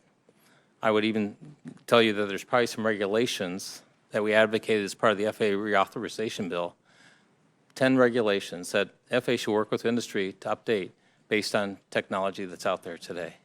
Well, But in terms of coziness, I used to be the lead administrator for the ODA, and I can tell you that we have a respectful relationship with the FAA, but we do have our differences of opinion sometimes. But we discuss those, we work it out on how we're going to comply, and it's not a cozy relationship. It's a professional relationship. Well, it's a relationship that didn't work for the consumers in this and for your employees that went down in those flights. You and others in your company blamed the deceased pilots and the culture of the countries where the crashes occurred for the accidents. But from what we've seen in the last year since the first crash, it appears that Boeing's own culture is more blameworthy for installing a faulty system that resulted in too many deaths and could have caused more. This culture starts at the top, and that's why I've been asking you for the specifics of what you support. And I hope after this hearing you will come forward and when there's legislation out there, say this is going to make it better, and come up here and spend some time to build the consensus to get this done, because I I think the large, powerful interests that are a part of this don't want any reform. They want you to tinker around like you're talking about, but they don't want to see any reform. If Boeing could not guarantee that pilots were prepared to fly these jets, your company should not have sold them. Did anyone at Boeing question, hesitate, or raise any issues prior to selling the 737 MAX 8 with this software to Lion Air or Ethiopian Air? Senator, first, we look forward to responding to your request there and providing inputs on the reforms. To your question, we do rely on the airlines and the regulatory authorities around the world as part of this integrated system to make sure we're fielding airplanes and crews that can fly safely. I do think it's important for me to clarify a point that you made earlier. We have not blamed the pilots, and I know that's been reported, but that is not our company position, and it never will be. We are responsible for our airplanes. We are responsible, and we own that, regardless of cause. Any accident with one of our airplanes is unacceptable. Well, that change is welcome, but that about the culture went out from your company early on. Thank you, Mr. Chairman. Thank you, Senator Udall. Let's do this at this point. Mr. Muilenburg, the JADR published 12 main recommendations. Will both of you get back to us on the record and tell you Boeing's position with regard to these 12 recommendations? Senator, we will. Thank you. Senator Markey is next. Thank you, Mr. Chairman. Let me begin by recognizing the families who lost so much on this flight. Many of you are here today, including Michael Stumo and Nadia Milleron, the parents of Samia Stumo, a University of Massachusetts Amherst graduate and a resident of Sheffield, Massachusetts, who was tragically killed on the Ethiopian flight.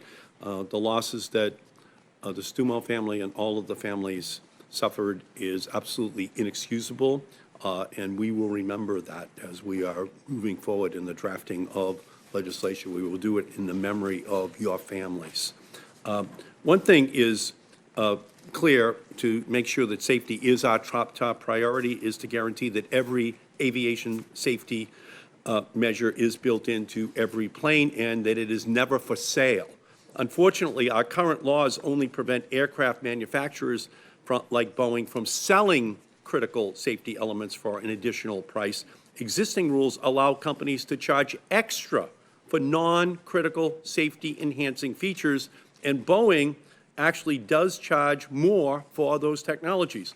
The 737 MAX aircraft involved in the Indonesian and Ethiopian crashes lack two safety-enhancing features: an angle of attack indicator and a disagree light.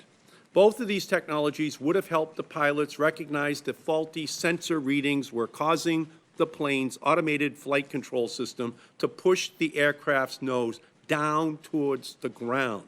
With that knowledge, the pilots may have been able to take more effective action to prevent these crashes. In fact, the Indonesian crash report released last week specifically cited the lack of a disagree light on the 737 MAX as contributing to the Lion Air tragedy. Shamefully, the law allows Boeing to treat these safety technologies as a la carte add-ons that airlines can obtain only by paying an extra fee. A la carte add-ons, safety. Not like XM radio or leather seats on a plane. Safety is a la carte. Safety is an added-on feature. These tragic crashes have made it all too clear that there should not be any distinction between critical and non-critical safety-enhancing features. And that's why I've introduced my Safety is Not for Sale legislation. My bill will require aircraft manufacturers like Boeing to offer or provide any technology that measurably enhances safety without an additional charge to airline carriers. If you believe that that safety should never be for sale, the question is, why was it? Now, you seem to now recognize that the disagree light should be standard, but you have yet to say the same thing about the angle of attack indicator and whether or not that should be offered for free, or whether or not each airline should be given the option of not building it into the plane for free. So I think you have to make a decision here in terms of where you're going to go, because otherwise your disagree light is still on, coming from Boeing towards these safety features. So I want, first of all, to have you answer whether or not you, according to the Wall Street Journal, you agree that Boeing did not originally include the disagree light on the 737, even though the same technology was standard on prior models of airplanes. Is that correct? Senator, I feel I need to respond to your earlier point about selling safety. We don't sell safety. That is not our business model. And I do want to clarify your points on the angle of attack indicator. That is a system that we have offered as an option to airlines. Some airlines don't want it. It's not necessarily a safety improvement. It actually takes up space on the flight deck displays, and more information on the displays is not necessarily safer. So that is not a safety feature. On the angle of attack disagree. No, I'm saying you should not offer it for a price. You should give the option to the airline without any price attachment. Do you agree to do that? And Senator, yes. And in fact, we've already announced that the angle of attack disagree alert will be on all MAX airplanes going forward, standard, and the angle of attack indicator will be available as an option to all airlines. So given at no cost. your stated support for the principle behind my legislation, will you support my legislation that ensures that you offer to provide any technology that measurably enhances safety without an additional fee to airlines? Would you agree to support that legislation? Senator, I haven't seen the specific legislation. I think the principle around focusing on safety as the top priority is, I agree with that, and it's a worthy principle. And I'd ask if we could take a look at the legislation. The key is just and the word respond. is free to an airline for anything that measurably impacts safety. Do you agree? Yeah, we don't sell safety, and that's not our business model. Thank you, Senator Markey. Senator Duckworth. Thank you, Mr. Chairman. So I'm going to try to put some of the issues here into layman's terms. I want to first, of course, my sincere condolences to the families who are here, but also to the families in Ethiopia and in Indonesia who are watching this hearing or will be watching this hearing. I don't speak Amharic, but for the Indonesians, kepada keluarga korban yang dan orang-orang Indonesia, selamat datang. Dan saya ingin memberitahu Anda bahwa kami senator akan sepenuhnya menyelidiki penyebab tragedi ini. And what I just said was we will, as senators, get to the bottom of this tragedy, and we will continue to investigate this, and we will not stop. Because you see, Boeing sells its aircraft to the world, and we in America have a well-earned reputation as leaders in aviation in the world, and I want us to reach that shining example once again. Pilots know that tragedies don't occur in a vacuum. Catastrophic outcomes result in long succession of failures that often overwhelm the pilots at the control of the aircraft. We call it in aviation the accident chain. And there are many links in the accident chain that must happen, that it eventually overwhelms the pilots and you result in the crash. Many of these links in the accident chain happen with Boeing and your decisions in the development of the 737 MAX. So let me talk about what has happened here. You put a sensor on the outside of the aircraft, which is standard, but you allow that sensor to override the pilot's input in this system. So in every other 737 aircraft, there is the function of you can pull back the pilot, the cutout, and that will override that uncommanded nose down attitude. That is standard. That is the basic assumption. As you said, you use an industry standard on how a pilot would react to a malfunction like that. Uncommanded nose down, every pilot, including helicopter pilots, you pull back. But what you did was you put an MCAS system into an aircraft. You didn't tell the pilots that this MCAS system was in there, and you put in a function in order for MCAS to work the way you want it to work. After the pilot does the uncommanded reaction to the uncommanded nose down, In every other 737, cut out, that's the end of it. In the 737 MAX, after 5 seconds, the system resets and it pushes the nose right back down. The pilots had exactly 3 seconds to pull, nose down, pull up. Now we got to do a new procedure that did not exist in previous 737 models, which is the electronic cutout switch. Because you have now put into a system that overrides the pilot in command of that aircraft. So you've been telling this committee that, yes, you use basic pilot reactions. That is true, but you've not been telling this committee the whole truth. Time and again, this is my frustration. Boeing has not told the whole truth to this committee and to the families and to the people looking at this. Yes, the pilots did exactly what they were supposed to do, but 5 seconds later, especially if that sensor is still stuck, it overrides what the pilot does and it pushes the nose right back down again. 3 seconds, a pilot's best friend is time and altitude. And on takeoff, there is no altitude, and he's got no time. You set those pilots up for failure. And when I sent you a letter asking you to answer several questions, it took Boeing over 5 months to respond to my questions. I only got the answers the day before you and I met.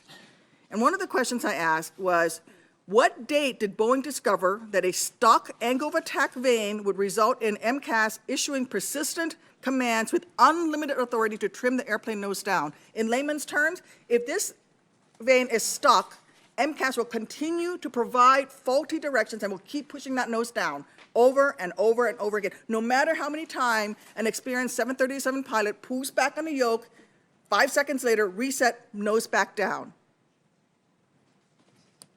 You knew in 2016 that this was happening. And your team at Boeing decided we didn't need to fix that because of well-understood piloting techniques and procedures. But the problem is that well-understood piloting technique and procedures is to pull back, and that's it. But you added something else. You put in a system and you didn't tell pilots about, and then you put in an override by resetting the system 5 seconds later. Boeing is the company that built the Flying Fortress that saved Europe. I remember watching B-17s fly above the ground. It is a storied aircraft that has rescued the free world. And yet, you knew about these problems, and you continue to put them into the system into place. And when we asked you to answer these questions, you have told this committee and you've told me half-truths over and over again, including in that meeting. This is why I am so upset. You've not told us the whole truth, and these families are suffering because of it. Thank you, Senator Duckworth. Members of the committee, at this point, Senator Scott is deferring his time to the chairman of the subcommittee, Senator Cruz. You're recognized, sir, for 5 minutes. Thank you, Mr. Chairman. Mr. Muilenburg, I have to say the testimony here today has been quite dismaying. I want to focus on the text exchange that has been referred to and has been publicly reported on. This was a text exchange between Mark Faulkner, who was then Boeing's technical pilot for the MAX, chief technical pilot for the MAX, and Mr. Gustafson, who in 2018 was promoted to being Boeing's 737 chief technical pilot. Is that right? I believe that's the case, Senator. Yep. So this exchange is stunning. Mr. Faulkner, oh, shocker alert. MCAS is now active down to M2. It's running rampant in the sim on me. At least that's what Vince thinks is happening. Gustafson's response, oh great, that means we have to update the speed trim description in volume 2. Mr. Faulkner, so basically I lied to the regulators unknowingly. Gustafson, it wasn't a lie. No one told us that was the case. Faulkner, I'm leveling off at like 4,000 feet, 230 knots, and the plane is trimming itself like crazy. I'm like, what? Gustafson, that's what I saw on Sim 1, but on approach, I think that's wrong. Faulkner, granted, I suck at flying, but even this was egregious.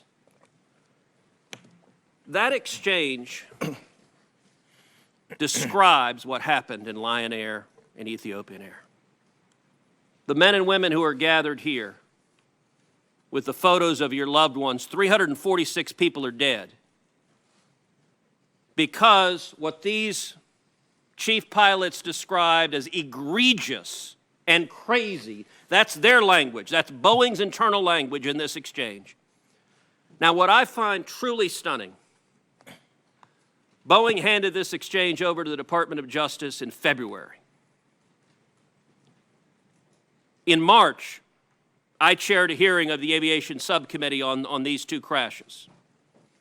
Boeing did not see fit to give this committee that exchange, nor did Boeing give it to the FAA or the Department of Transportation. But what I find most stunning is your testimony here today that you said you first learned of this exchange a couple of weeks ago. These are senior leaders at Boeing in an exchange saying, and I will quote again, "So I basically lied to the regulators." Look, I've practiced law a lot of years. You had your lawyers look over this document, and they read a senior leader after these crashes had occurred saying they lied to the regulators. Mr. Muilenburg, how in the hell did nobody bring this to your attention in February when you produced this to the Department of Justice? How did you just read this a couple of weeks ago? Senator, again, to clarify my earlier comments, I was made aware of the existence of this kind of document, this issue, as part of that discovery process in the investigation early in the year, as you pointed out. At that point, I counted on my counsel to handle that appropriately. And did you read this exchange? Look, I was made aware documents were being produced, that is passive voice and disclaiming responsibility. You're the CEO. The buck stops with you. Did you read this document? And how did your team not put it in front of you, run in with their hair on fire, saying, we got a real problem here? How did that not happen, and what does that say about the culture at Boeing if they didn't give it to you and you didn't read it, and if you didn't say, I want to read and see what happened?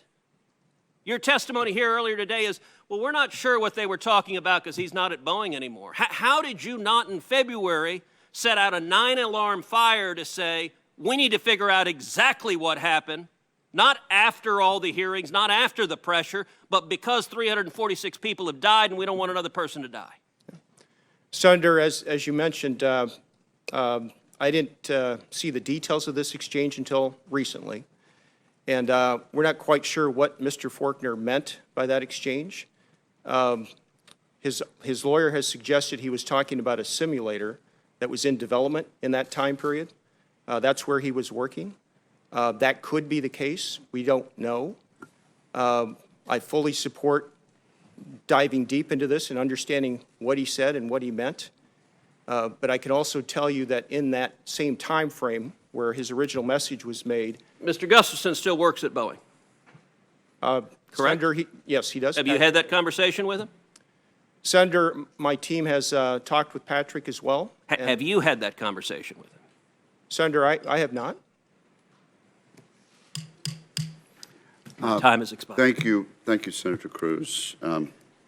Senator Tester. Let's do this. The entire poster, Senator Cruz, if you can have that reduced in size, and we will enter it into the record without objection at this point. So ordered. Senator Tester. Thank you, Mr. Chairman. I want to thank you and the ranking member for having this hearing. And I know for the two folks on the panel this morning, it was probably a painful morning for you. But the fact is, it's infinitely more painful for the folks that are sitting a couple rows behind you. You have said many times, Mr. Muilenburg, that mistakes were made, and obviously they were. Unfortunately, that admission was made after 346 people died. And there are a lot of reasons an airplane can go down, whether it's pilot error, weather, equipment malfunction, or birds.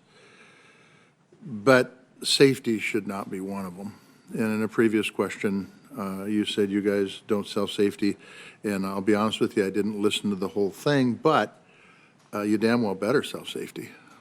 I fly 4 legs a week, and there's a lot of, not for the grace of God, it could have been me on one of those airplanes. And we expect there to be safety. Obviously, something went wrong, and it's not the first time. There's the MCAS situation here that was pointed out, as several people on this committee have already pointed out to you, and nothing was done, or to your leadership team. There was a South Carolina whistleblower that talked about debris being left in the planes. Those technicians were removed. There's a KC-46 finding wrench bolts and trash inside the new airplanes. That was in June of this year. There was a cargo 777. You get the deal. It goes on. And so the question is the one that Senator Udall brought up that you didn't answer, and I think other people on this committee also brought it up, and that is, what do we do? What do you do? So I'll be a little more specific. I do believe there's a cozy relationship, and I don't believe that, quite frankly, time and money are no object, because there's also plenty of examples. For example, in 2014, FAA made regulatory changes to safety standards that would have required changes to the MAX to add new crew alerts. Boeing appealed it to the FAA to seek an exemption, arguing that it would cost too much money, $10 billion, which is a lot of money. But the truth is that it wouldn't have happened if FAA would have been doing their job, and it also wouldn't have happened if you would have known what the hell was going on. So my question is that, and I know there was a push a number of decades ago about privatization of federal government, and I think that's how we got here, is privatization of government. But why don't we just turn over the certification back to the FAA and let them do it, and then they would be the ones sitting at this desk and not you? Why not do that? Well, Senator, we share your focus on safety, and I can confidently say that is our #1 priority at the company. Cool, but we failed in this case, and there's a whole bunch of people back there that are going through incredible anguish, because we failed. Senator, I agree, and we feel terrible about that. So let's get to the question, and look, I can pivot with the best of them. I know how to pivot. I know when people are pivoting. You're pivoting. Tell me if you would support having the FAA do the certification. Senator, we believe the delegated authority process that we have today has contributed to improved safety over the last 2 decades. Okay. As I mentioned earlier, we are open to improving it, but the idea that we can tap the deep technical expertise of our companies across the aerospace industry is a valuable part of the certification process, but the FAA is the certification authority and should be and should continue to be. Well, but they really aren't. The truth is you can say that they have the ultimate responsibility, but the truth is, if the issues aren't flagged by the ODA, by your people doing the certification, the FAA never does it, because, quite frankly, it would cost some more money to have the FAA do the certification. And by the way, it's cost you money, so we could charge you for that certification to help pay for it, so it would have no reflection on the taxpayers. So the question becomes, I'm going to tell you what, when the FAA says you didn't need to do this, and you come in and say, no, you don't need to do this, it's fine if nothing happens, but when 350 people die, we got a problem. And you bring up the point that Senator Cruz brought up, that there was plenty of information out there on this, and nothing was done. And so the whole thing about it, you know, when it comes to safety, time and money are no object, is not, the record certainly doesn't show that. Senator, I understand your points and criticism, and I think it's true that we operate in a very competitive world. You know, we are the only large airplane, commercial airplane maker left in the United States. We do have competitive pressures around the world, but I can also tell you That never takes precedence over safety. But it did in Our this- business model, Look, safe airplanes. I think it absolutely could be argued that it did in this case, and I heard Senator Duckworth's questions, and Boeing has had an incredibly valuable name. But I've got to tell you, and I think I told you guys this in office some time ago, I would walk before I was to get on a 737 MAX. I would walk. There's no way. And the question becomes, when issues like this happen, it costs your company huge. And so you shouldn't be cutting corners, and I see corners being cut, and this committee is going to have to do something to stop that from happening. Thank you, Mr. Chairman. Thank you, Senator Tester. I'm going to ask that Mr. Muilenburg answer on the record his opinion of the current ODA system, whether it should be modified, and answer to Senator Tester's question. Senator Johnson. Thank you, Mr. Chairman. Let me add my condolences to the surviving family members and friends of the victims of these tragedies. Mr. Muilenburg, among many failures, it strikes me there are two primary failures. First and foremost, in the original design and certification process, and then secondly, in the reaction after the first crash. So let's concentrate on those two things. Tell me if I'm getting this right. The 737, very successful airframe, new, more fuel-efficient engines were available, and so you wanted to include that in an upgrade of that airframe, correct? New fuel-efficient engines and some other enhancements. And those fuel-efficient engines create a different aerodynamic for that aircraft, correct? That's correct. Is the MCAS system, is that a standard type of automatic pilot type of software system on planes? Is that pretty standard to have something like that? Senator, the MCAS system that we have on the MAX is unique to that airplane. So it was put in there specifically because you added a different type of engine to a known successful airframe, which made that less stable and required some kind of, as you called it, a runaway stabilizing system. Senator, if I can clarify that, the 737 family has a system called the Speed Trim System, and the MCAS is an extension of that system that's unique for the MAX. But again, unique because of that added engine design. We tailor the software of each one of our airplanes so that they optimize the handling qualities for the unique airplane configuration. But again, going into the introduction of this 737 MAX, you realize that that airframe was changed because of those engines and required this MCAS system for stabilization. Yep, that was one of the additions we made to create the handling qualities we wanted for the pilots. We also made some changes to things like the vortex generators on the wing. So it's an integrated solution to create. But again, you were well aware that this design change created something that required an MCAS system. So now fast forward, you have the Lion Air tragedy. According to Senator Cruz, the email that he sent up there, which I believe was written on November 15, 2016, just a couple weeks after that Lion Air crash, there are people, it sure appears in Boeing, that knew exactly or certainly suspected what went wrong because they integrated in the design. You had an MCAS system to take care of this eventuality in the flight characteristic, correct? Senator, again, I'm not exactly sure what was meant by that email traffic, but I can tell you in that time frame. It seems pretty obvious, doesn't it? I mean, doesn't it seem pretty obvious? I mean, you are engineers. You understand how this was designed. You understood you need an MCAS system to make up for that instability, and then something happened. Pretty well, I would think, diagnosed pretty fast. I mean, again, I'm reading these things. I'm not a pilot. I'm not an aerospace engineer. And yet I'm scratching my head going, whoa, something really wrong happened. You knew a whole lot. Why didn't you react faster? Well, Senator, completely separate from that email traffic and what it might mean, our team very quickly after the Lion Air accident assembled with the regulators. We evaluated the data from the accident. We saw that MCAS was involved.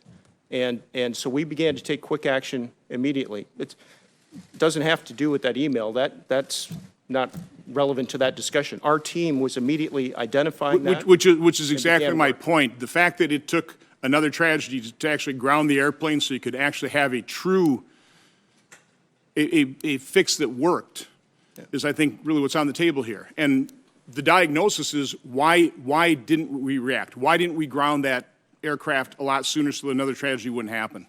Senator, we have asked that question over and over. And you know, if we knew everything back then that we know now, we would have made a different decision.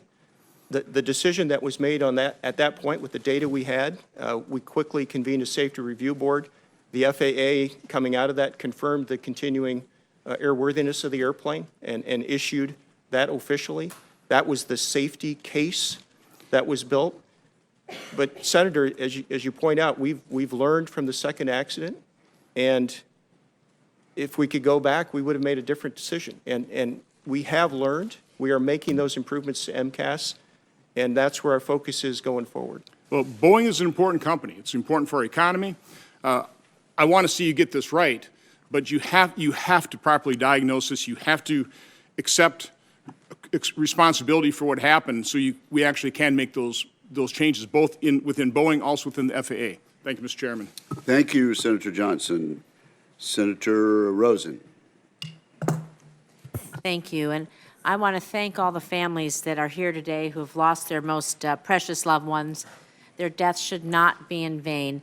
And we all have to do every bit of our part together to make sure that we prevent future tragedies from happening, and in order to honor the memories of these 346 souls and the empty chairs that they will leave behind this Thanksgiving and Christmas and on and on and on. And so you said additional information wasn't available. I want to touch a little bit on MCAS and Brazil. According to news reports, when the Brazilian National Civil Aviation Agency came to the U.S. in 2017 to test out the MAX 8, they determined that changes made to the old 737 were significant enough that they needed much more information from Boeing and were going to provide it for their pilots. When they eventually published their pilot training requirements, they were therefore able to flag the MCAS as one of the changes the pilots needed to take into consideration when flying the MAX 8. And yet, for United States pilots, MCAS wasn't mentioned in their manual. So, Mr. Muilenburg, why was this information not flagged for your other customers who had 737 MAXs in their fleet? Did you prevent your company from sharing these differences to other regulatory bodies or operators? I have here the Brazilian manual. They decided their pilots should learn this, and why wouldn't you provide it to the United States pilots? Senator, I can't comment on the details of the Brazilian document. John may be able to, but let me more broadly make the point that that's exactly how the process is supposed to work. We provide information. We evaluate with the regulators in the various jurisdictions what should be included in the training. We have no desire to hide features of the airplane that pilots need to know They reported about. back to you, and it was significant enough for them to put this in their manual.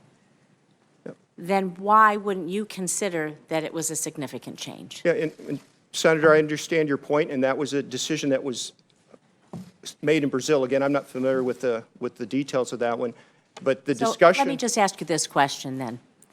Moving forward, will you commit to making it a practice when other countries are clearly paying attention enough to make significant changes to their pilot manuals based on major operational changes, that Boeing will send these notifications of changes to the other users of these aircraft so at least they have the opportunity to train their pilots? You denied them the opportunity, sir.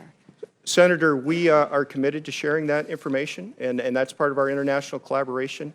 But I also want to note again that the discussion around MCAS training and whether it would be included in the training manuals, that was an active, iterative discussion with the FAA, and it was a decision made based on safety. Again, we try to put information in the training manuals that focuses on the effects of failures and things that will be valuable to the pilots. And it's not always the case that more information adds to safety, although in this case, we understand this, and this is one of the additions going forward. Brazil thought it added to their safety. But I want to touch a little bit on Senator Fisher, the question that she raised earlier. All these changes have taken place, of course, over the years, and this plane is still working off its original certification from 1967. This is despite the fact that pilots have told me that the MAX 8 is in no way functionally similar to the original 737s that took to the skies 52 years ago. I said in the last hearing that we had, it seems to me like there have been so many significant modifications, it's almost as if you took a canoe and turned it into a cruise ship. So, Mr. Hamilton, can you tell us how many derivative certificates Boeing has received for the 737 since initially being certified over 50 years ago? Senator, I don't have the exact number in my head. It's approximately, I think, 14. But as 14 or 814? I'm sorry, I didn't hear you. 14 derivatives. 14 derivatives. Yeah, but let me take the action to follow up with you on that and get you. Thank you. I appreciate that. And the last thing I'm going to ask, do you believe that the 737 MAX is functionally the same plane that was certified in 1967? Senator, as I mentioned to the earlier senator, the safety standards have evolved as the airplane has evolved. And one of the important things I think to understand is what's really important also is for the pilots as they transition from an earlier version of the 737 to the newer version, that the airplane behaves and handles in the same way. That was important from a handling characteristic standpoint. And important enough for Brazil to mention, but not for us. with respect to that, Senator, so there is a joint operation evaluation board that determines the training, but other regulators can determine what training they want to do above and beyond based on their information. I don't know the specifics of the Brazilian document that you're referencing. We can follow up on that. Thank you. I Thank you. appreciate it. Thank you, Senator Rosen. Senator Blunt. Thank you, Chairman. So, Mr. Muilenburg, I don't want to absolve you from both the opportunity and the responsibility to go back and look at that long question from Senator Tester and answer it for the record. But for now, one of the central thoughts in that question was, why shouldn't we change this process and go back to where it's no longer cooperative, where the FAA takes full responsibility? Give me the answer to that. Should this process be changed where the federal government is fully responsible with employees only hired by the federal government? What impact would that have on safety, do you think? Senator, I believe the data clearly shows that creation of the delegated authority process and its implementation has enhanced safety over the last couple of decades. I mentioned earlier about a 95% improvement in aviation safety over the last couple of decades. I think a portion of that at least can be attributed to the delegated authority process.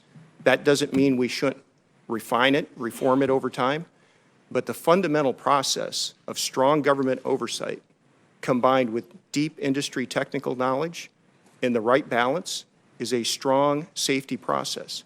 And I firmly believe that's one of the things that's contributed to aviation safety. And that process demands oversight, and we are fully supportive of strong oversight, but we also fully support the idea of tapping deep industry technical expertise, and that combination is the safest combination. And what do you think the view of the industry technicians is of their responsibility there? Do you think they feel the right level of both responsibility and liability of providing the information that they need to provide? Senator, they do. And I can tell you that's the culture of our company. And I respect the comments that were made today and the questions that have been raised about our culture. We deserve the scrutiny. But I've been at this company for 34 years. I know the people of Boeing. You all know the people of Boeing. These are 150,000 people that every day come to work because they have an important mission. They are honest. They are resolute in their efforts. They are committed to safety. That's our culture. And every employee at Boeing, that's just how we think about the work we do. And we're going to continue to improve as a company. I'm not saying we've done everything right. As I've noted today, we've gotten some things wrong. But this is a great company with a great legacy that's committed to excellence. And Where we can improve, we will. Where we can learn, we will. But our culture is about safety. That is at the very core of Boeing. It's been that way for 103 years. All right, Mr. Hamilton, on the, I had 2 or 3 questions that actually Senator Rosen just asked, pursuing that further. But on, you've got a 1967 certification that's had 14 variants since 1967. You have a significantly different plane, just based on the 14th variant of the original plane. What difference do you think it would have made if the certification process would have gone back to we're certifying a new plane? Would that have made a difference in the MCAS system? Or you've been doing this a long time. What difference would it have made if we hadn't built on the previous half century of this plane's history and just had started with a new plane? Would that have been better or worse? In Part 21 of the federal regulations, it spells out the change product rule, which is how you assess for a derivative type certification. And it's a process it's in the U.S. FAA's regulations. It's also in European and other countries' regulations. And it requires you to look at all significant changes and step up. I think there's an assumption here that a derivative type cert is less robust than a new type cert. I think when you look at a new type cert, you oftentimes have some exceptions or equivalent levels of safety very similar to what you see on a derivative. So I'm not sure it would have necessarily resulted in a safer airplane. It might have driven some different design decisions, though. But fundamentally, one of the things that happened in these 2 accidents was this assumption around how we expected crews to respond under certain situations, which proved to be it did not happen. And I think that's a fundamental issue that we have to address as an industry. Thank you, Mr. Chairman. Thank you, Senator Blunt. Senator Blackburn. Thank you, Mr. Chairman. Thank you for being here today and for taking our questions. I will tell you this, as you've responded, you've addressed senator, senator, senator. I think you should be addressing victims, because they're the ones we're asking questions on behalf of. Yep. And they're the ones who have come today on behalf of their family members. Another thing I want to ask you, you've mentioned a couple of times a lack of awareness of emails or documents or communications. And, Mr. Muilenburg, we have something around here before we vote. We say we read the bill so that we know what's in it. And if we need to ask questions, we ask questions. And we develop that awareness that is so necessary to make good decisions and to have a full view of the situation that is in front of us. And it is disconcerting to hear someone who's to be the leader of a company to say, I wasn't aware, or I didn't know, or hadn't read that. Nobody made me aware of that. I depended on that. We call that passing the buck, and it is your responsibility, if you're going to lead the company, to have that awareness. So have you, at this point, read each and every page of every document that is relative to the situation in this case?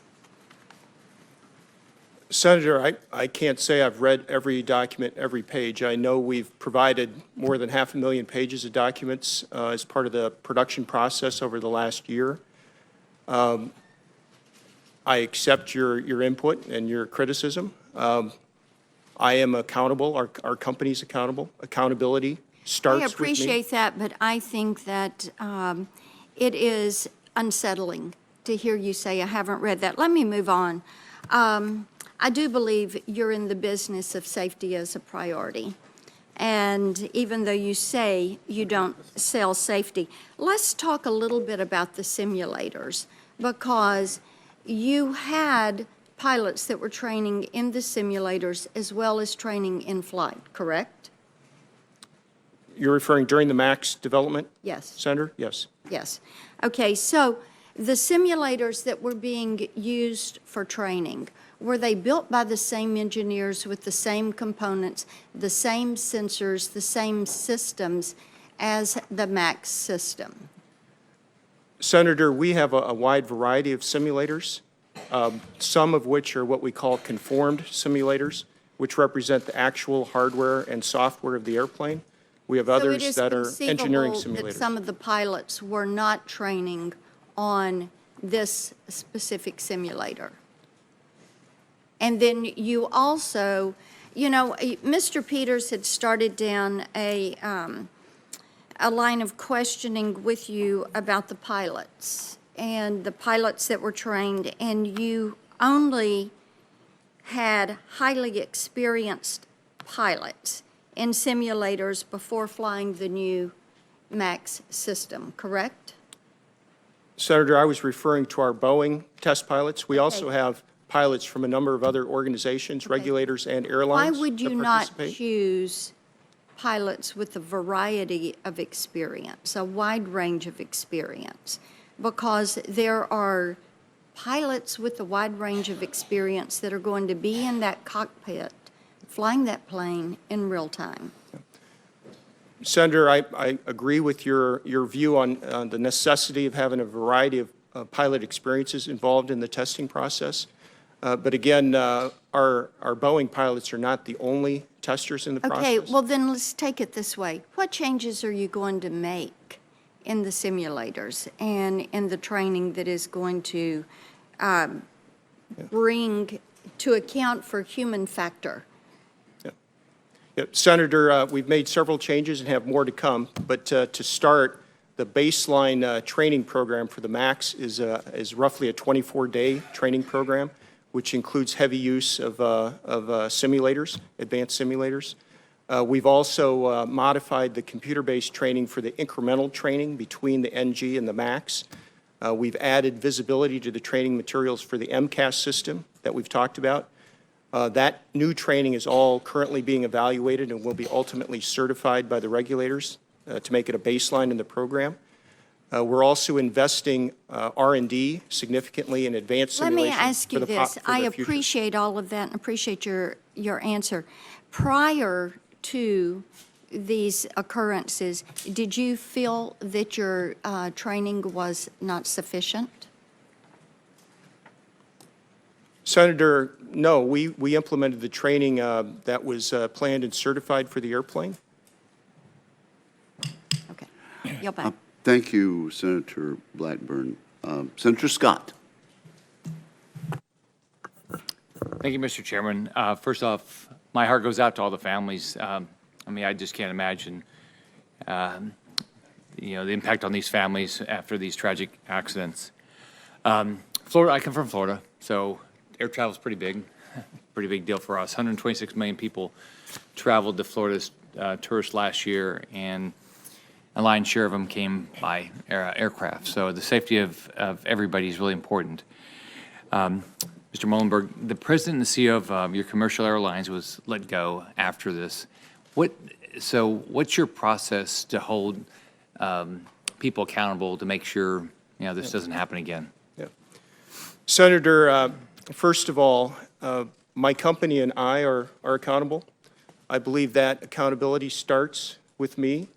My board took some recent actions regarding my position, which I fully support, and will allow me to focus even more on safety. So every action we take is try to focus on safety. I have also taken some management actions. Again, those are focused on operational excellence and safety going forward. As other reviews are completed, if we see additional actions that need to be taken, we won't hesitate. But in some cases, accountability also includes improvements to our processes and our organization structure. And that gets to some of the changes we announced on our safety review boards, our new safety organization, our new board safety committee, and the realignment of all 50,000 of our engineers to our chief engineer in terms of reporting structure. All of those accountability actions are important, and all of them are focused on safety. So if anybody, if any of your, whether it's engineers or non-engineers, if somebody has a concern in the future about safety, what's the process you've created to make sure that it gets to you and you can react to it? Because ultimately, if you, as a CEO, the buck stops with you. Yeah. Senator, that's been one of the key learnings from this whole process is we need to elevate the visibility on safety issues that might come up at the ground floor level, make sure they get the right visibility and action. So a couple of things we've done there. One is, again, restructuring our safety review boards. So I now get a weekly update on safety review boards from across the Boeing enterprise at a detailed level, which I've found to be very helpful. We've also, with the stand-up of our new safety organization under Beth Pastor, instead of having those safety teams underneath our businesses, they're now separated and report up through our chief engineer. Any safety concerns that employees have will come through that organization. We've set up a new anonymous reporting system for those employees that might want to make anonymous reports to facilitate that. And we continue to have a full range of ethics hotlines across our enterprise that encourage employees to make their inputs. And we have a culture of asking our employees to speak up. We want them to speak up. We want to make sure they're heard and that we take action. Sure. What, have you made any changes at the board level that to increase the accountability for all employees? Yeah. Well, Senator, our board has been very engaged in this entire process. One of the things we did is now about 6 months ago, I asked our board to set up a independent review led by Admiral Giambastiani. He has tremendous safety background. That committee came forward with a number of recommendations, some of which I mentioned in things that we've implemented. Our board will continue to be engaged in that process. And this new safety organization that I talked about, in addition to reporting to the chief engineer and to me, it also provides independent audit, if you will, back into our board.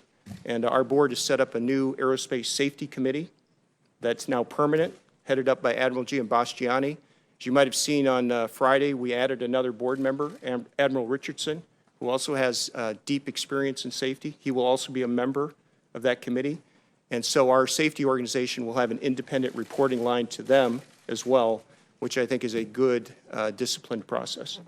I had to go preside, so I didn't get to hear all the testimony, but have you made any recommendations to this committee on things that at the federal level we ought to be doing differently to, make sure whether it's Boeing or Airbus or anybody else, this doesn't happen again? Senator, we've discussed a number of options there. Again, we have learned, and there are some things that we need to fix that are related to the airplane design and training and communications. We also think there are some opportunities to reform our processes and how we work together as a government and industry. And we're very supportive of any actions there that would enhance safety. Thank you. Thank you, Senator Scott. Senator Sullivan. Thank you, Mr. Chairman, and I also want to express my sympathies and condolences to the family members here. We have a safe commercial aviation industry in America, but I think we always have to look at ways to improve it. Industry, the airlines, FAA, Congress. So I'm sure it's difficult for the family members to be here, but it's important that you're here, so I want to thank you for that. I'm going to start with just a bit of a kind of a parochial question. Mr. Muilenburg, Mr. Hamilton, Alaska Airlines is my state's airline. It's a very good airline. It's certainly critically important to my state.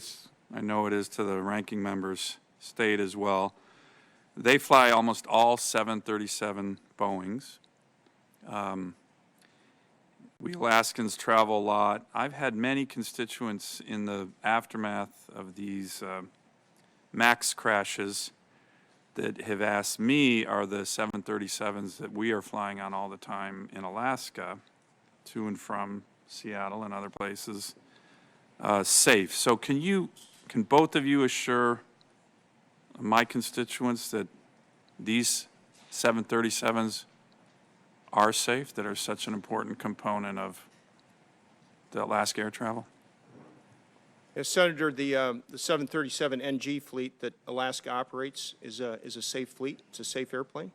And It's got about 200 million hours of air safety track record behind it. Mr. Hamilton? I agree with Mr. Muilenburg's comments. I agree with Mr. Muilenburg's comments. I also just want to state that we have a weekly meeting that we review all the reports that are coming in from the fleet on whether or not they are a potential safety issue or not. So the MAX issues that we're focused on here with regard to 737s are not issues that exist with your other line of 737s, 800s, 900s? No. That's correct. Let me ask, and I know the House side was looking at this issue as we focus, as this committee is, on the tragic lessons learned from the MAX 737 accidents. Should we also take the time to ensure that the other 737 models that are receiving less attention now are nevertheless continue to be safe, and to take the opportunity to look at the FAA certification process on those to make sure that that is not bedeviled with some of the challenges that we are discussing here with regard to the MAX? Would you agree that that's an opportunity to not just focus on the MAX, but the overall process to reboot the focus, both at your company but also in the FAA, on safety? Senator, I believe there are a number of independent reviews underway right now looking at that broader certification process, some of which have begun to report out. We support that broader look. So models that aren't just the MAX? All models. So we are taking an end-to-end comprehensive look at the certification process, and I believe there are a number of government independent reviews that are focused on that. Let me ask for both of you, I keep hearing from safety experts about the importance of what they refer to as functional safety, and that is the way that different systems work together with the operator as opposed to looking at each system as it's added to a new model in a vacuum.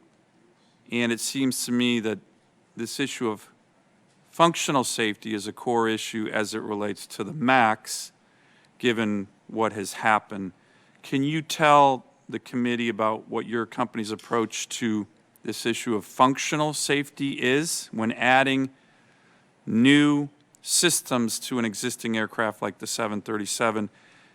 Obviously, there was a failure here on that issue. How are you working to improve that? And does the FAA do enough to focus on this idea of functional safety, not just the individual additions to existing and older models?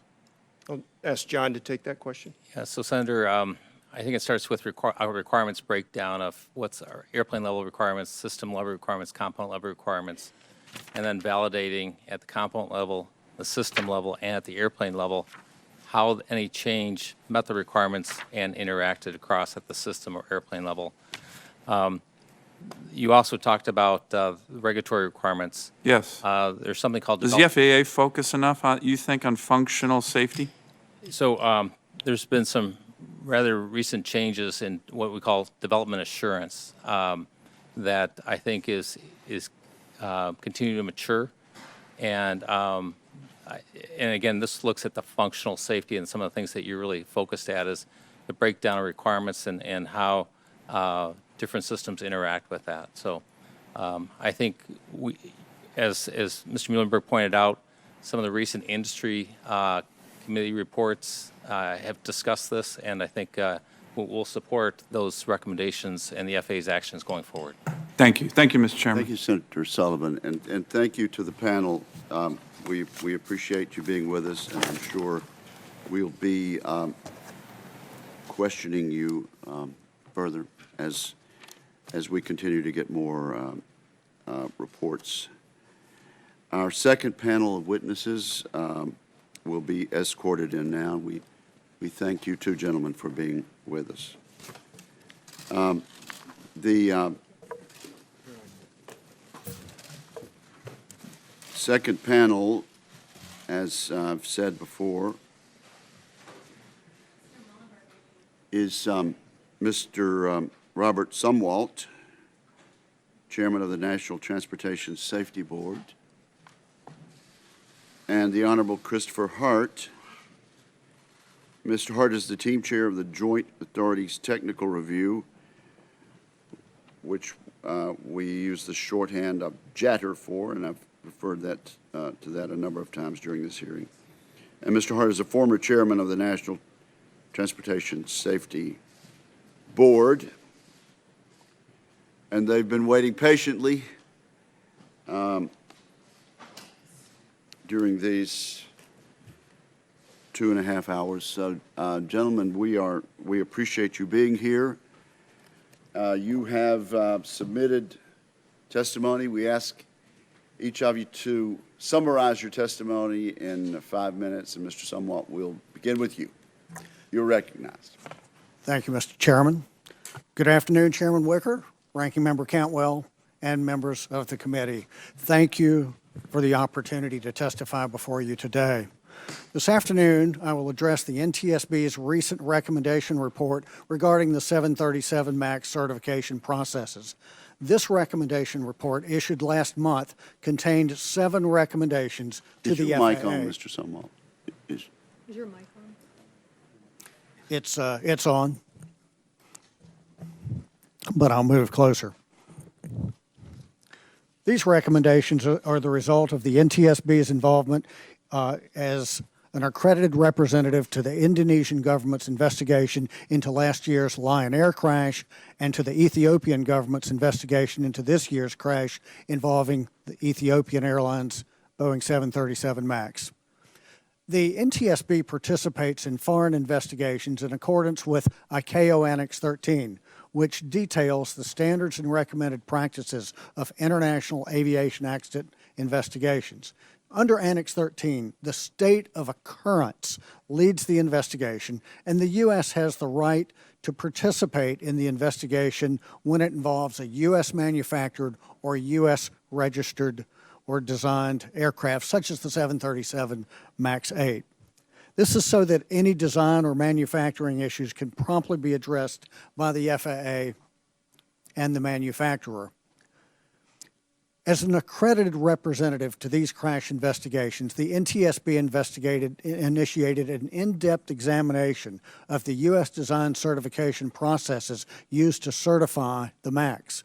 The issues we identified revolve around 3 basic areas, and our safety recommendations are centered on them. First, the system safety assumptions used by Boeing for the MCAS and ultimately accepted by the FAA did not use realistic pilot recognition and corrective actions in response to uncommanded flight control inputs. Quite simply, the assumptions that Boeing used did not consider or account for the impact that multiple flight deck alerts or indications could have on pilots' responses to uncommanded MCAS activation. Next, we identified the need for manufacturers to validate their pilot response assumptions using scientific methods and application of human factors principles to improve cockpit design, procedures, and training. We believe that the use of validated methods and tools to assess pilot performance in dealing with failure conditions and emergencies would result in more effective requirements for flight deck interface design, pilot procedures, and training strategies. And finally, we believe that manufacturers should develop and incorporate in airline cockpits mechanisms that would allow pilots to better diagnose, prioritize, and react to multiple alerts and alarms. The pilots in the Lion Air and Ethiopian crashes were faced with multiple oral and visual alerts. Research demonstrates that emergency situations would increase workload and require additional effort to manage effectively because of the stress involved and possible confusion regarding which actions are necessary to resolve the problem.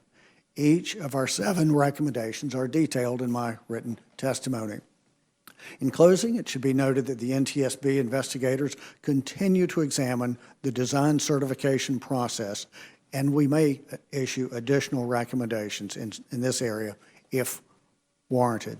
Thank you again for the opportunity to testify, and I look forward to your questions. Thank you, Mr. Sumwalt. Mr. Hart, you're recognized. Thank you, Chairman Wicker and Ranking Member Cantwell and members of the committee. Thank you for inviting me to this hearing today. First, I would like to extend my condolences, joining others who have already done so, to the families and friends of the passengers and crew on Lion Air Flight 610 and Ethiopian Airlines Flight 302. The FAA created the Joint Authorities Technical Review because these crashes revealed a need to review the robustness of the aircraft certification process. The JATR, which included representatives from the FAA, NASA, and 9 other civil aviation authorities, was created to review the MAX certification process to determine whether the appropriate regulations were applied, to assess whether compliance was shown, and to recommend improvements. I commend the FAA for seeking this certification process peer review and for making it public. The MAX grounding was unprecedented. 2 previous groundings were the McDonnell Douglas DC-10 in 1979, when an engine separated from the wing, and the Boeing 787 in 2013 due to battery fires. In those 2 groundings, the airplanes were rendered unairworthy. Because the airplanes were unairworthy, pilot competence was not an issue.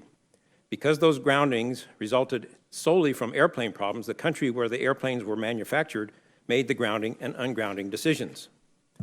The grounding of the MAX, on the other hand, involves automation that usually worked, but sometimes failed, and when it failed, some pilots knew how to respond, but some, including those who crashed, did not.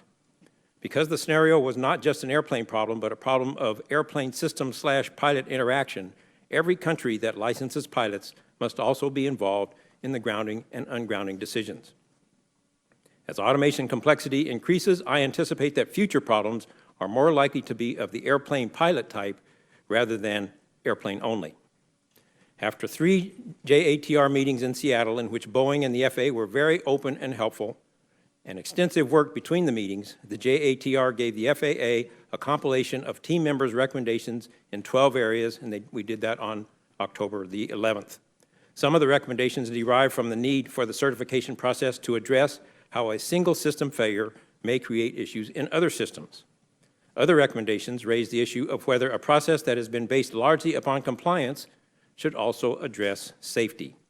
As systems become more complex, the likelihood increases that compliance with applicable regulations will not necessarily ensure safety. Moreover, as systems become more complex, the certification process should ensure that fail-safe design principles prioritize the mitigation of hazards through design, minimizing reliance on pilot action as primary means of risk mitigation. Delegation will probably become more prevalent as regulators encounter increasing difficulty hiring and retaining technology leaders. Thus, although the recommendations do not address the desirability of delegation, they do recommend examining how to make the ODA process less cumbersome to avoid stifling communications. Query, for example, whether inadequate communications resulted in the failure to address the effects of evolving the maneuvering characteristic augmentation system, MCAS, from a benign system to a more aggressive system. And query whether inadequate communications resulted in the failure to address the effects of modifying MCAS from one scenario to another scenario. Other recommendations relate to the FAA standards regarding the time for pilots to identify and respond to problems. JATR members recommend reviewing whether existing standards are appropriate for today's complex systems. For example, when a system failure results in cascading failures and multiple alarms, query how adequately the certification process considers the impact of multiple alarms along with possible startle effect on the ability of pilots to respond appropriately. These 2 crashes are the latest of several recent crashes in which pilots encountered scenarios that they had never seen before, even in training, and responded inappropriately. Increasing complexity and reliability exacerbate the challenge of training pilots to respond to problems that they have never seen before. Increasing complexity exacerbates the challenge because it reduces the likelihood that pilots understand the system. Increasing reliability exacerbates the challenge because it increases the difficulty of determining what types of problems might occur and therefore including those types of problems in training. In conclusion, the JATR members hope that their recommendations will continue improving aviation safety by helping to improve the certification process. Thank you again for inviting me, and I look forward to your questions. Thank you, gentlemen. Is the work complete regarding the MAX for either of your organizations? Mr. Sumwalt. Mr. Chairman, thank you for that question. We are continuing to go through scores and scores of design certification documents, and we are looking, if we need to make additional recommendations, we certainly will. So to answer your question, our work is not completed. And Mr. Hart. Our work is completed because we were chartered to review the situation and give recommendations to the FAA. We did that on October 11th. That completed our work. Thank you for asking. So this particular JATR, Joint Authorities Technical Review, is over and disbanded? That's correct. All right.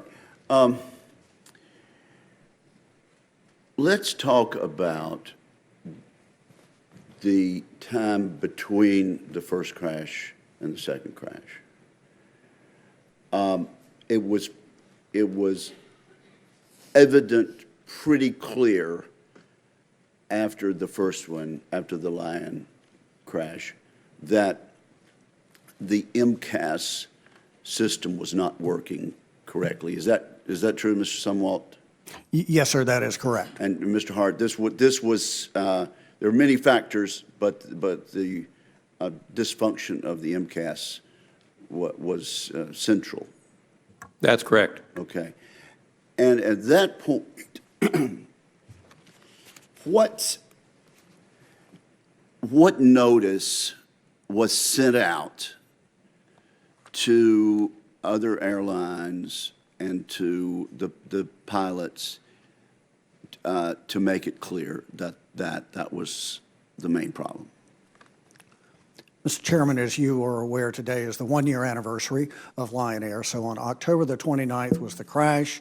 I believe it was November the 7th when the FAA put out an airworthiness directive to require certain procedural modifications. What was that a typical airworthiness directive, or was it highlighted as an emergency airworthiness directive? I'm not sure. Chris, do you know? Airworthiness directives pretty much by definition are considered emergency, so I think this one was definitely one that is supposed to command the attention of the entire industry. Okay, so it, and Mr. Sumwalt is consulting with staff, and it's fine if he supplements that. But this was a red flag sent out about the MAX and the MCAS part of it. Is that correct? Would you either of you gentlemen quarrel that this was a red flag warning? It was an industry-wide warning that everybody who flies this airplane needs to know about this issue, and so that, to that extent, yes. Okay, well, is there a way that we could have made it more explicit? Was there something about this advisory that didn't get the job done, Mr. Hart?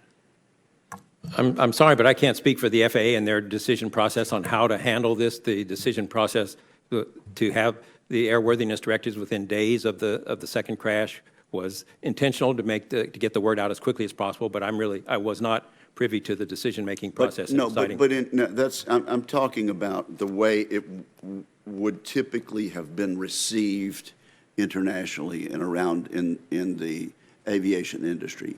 That this would have been taken seriously and given a heightened bit of attention. Is that correct? That certainly is the purpose of an airworthiness directive. Yes, how people responded to it, don't have a good answer to that. Okay. Now, did I hear you say, Mr. Hart, that some pilots reacted in one way which was sufficient, and some pilots did not, for whatever reasons, do that? If you could elaborate on what you were telling the committee. Yes, thank you for that question. I was referring specifically to the fact that in the Lion Air crash, the day before that crash, that same problem was encountered and the pilots responded to it appropriately. Well,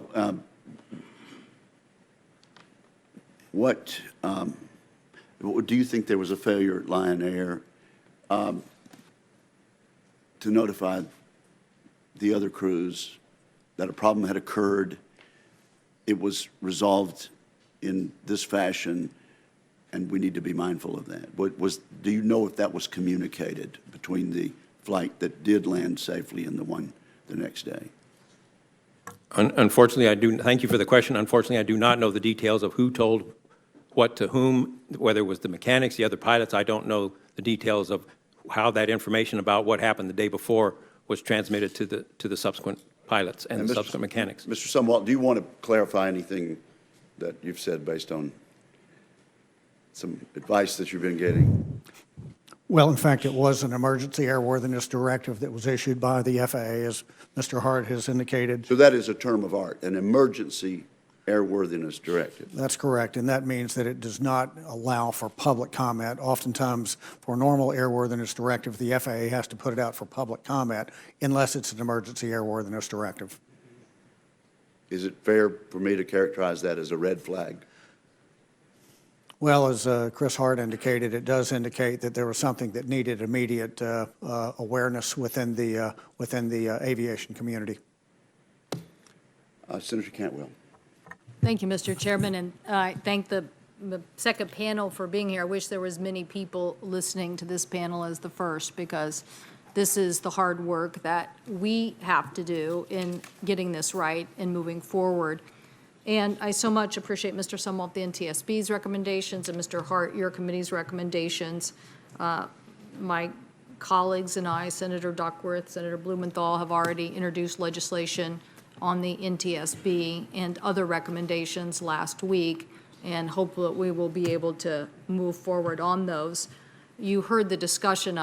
I believe we're here for this issue about what happened in the cockpit and the level of distraction, which I think is the point, Mr. Sumwalt, of at least two of the recommendations that we put in our legislation. That is your recommendation that the FAA direct Boeing to have clearer corrective actions from uncomanned systems, and that there be this some sort of resolution that they've had in other planes to the cockpit situation, so that we're not bombarding pilots. Also, that they develop the same kind of assessment. Now, when I read the circulars, and I've read many, it's pretty clear to me that, you know, this already should have been done. That, I mean, it's pretty clear that you have to talk about the effectiveness, that when you submit a plan for a plane, you have to submit this alert plan. So we'll see, we'll find out at some point what alert plan was submitted and what was reviewed. But it's very clear that you have to have, you know, this effectiveness intended for human and machine integration, you know, people understanding the alerts, compatibility with other displays and warnings, ensuring that the system, you know, is telling the pilots what to do. So listen, I appreciate your recommendations, and we are going to get them into law, trust me. The question becomes, like, what are we doing on top of something that isn't already clear here? What is it that actually we're doing and helping people understand? What is it we're doing here to make this system safer? And the reason I ask this is because, as I said in my opening statement, I actually believe this is the issue du jour. I think it is for automobile safety moving forward on more AVs and on airplanes. There's going to be more integration into the cockpit. So anytime you're taking over command of that plane with a response, we need to know and we need to understand that functionality. So what are these alert system requirements that we're asking the FAA to do both for the MAX and for all planes? What is that really giving us that we don't currently have now in the statute? Well, thank you for the question, Senator Cantwell, and thank you for your leadership and your advocacy on this area. Of course, we issued these 7 recommendations a month ago because we did identify holes in the design certification process. I'd be glad to get into some of those holes and what those recommendations are, but I don't want to dominate your time. I defer to you. Well, my question was, why do you think this is important? Because you actually don't think that the details are there? That's correct. And we really, the long and the short of it, woven throughout each of the 7 recommendations, is that we found that when pilots are faced with multiple alerts, they're not performing or reacting in the way that Boeing thought that they would react when they developed their design assumptions.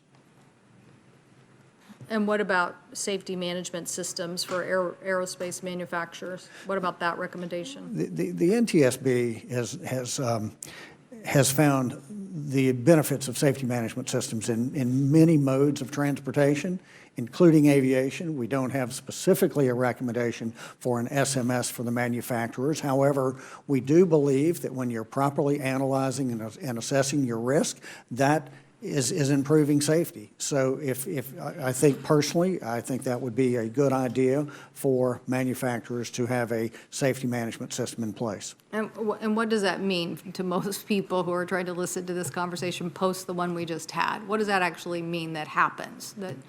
You know, I've always looked at safety management systems, and I like the term safety management instead of safety management systems because it's an active thing. We want to manage safety the way that we would manage other vital business functions. So they're generally thought to be about 4 tenets of SMS, one of which is safety risk assessment, where you're actively assessing your risk and managing those risks to an acceptable level.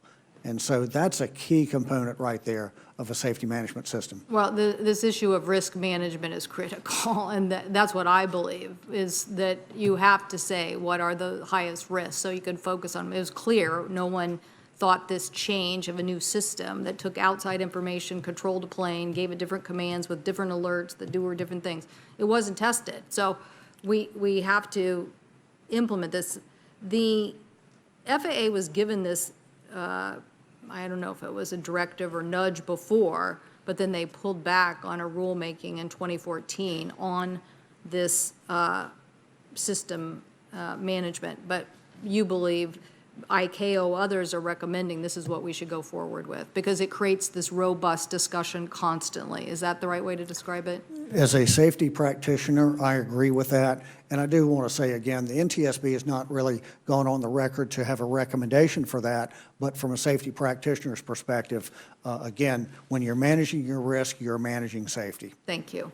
Thank you. I see my time has passed. So Senator Blumenthal. Thank you.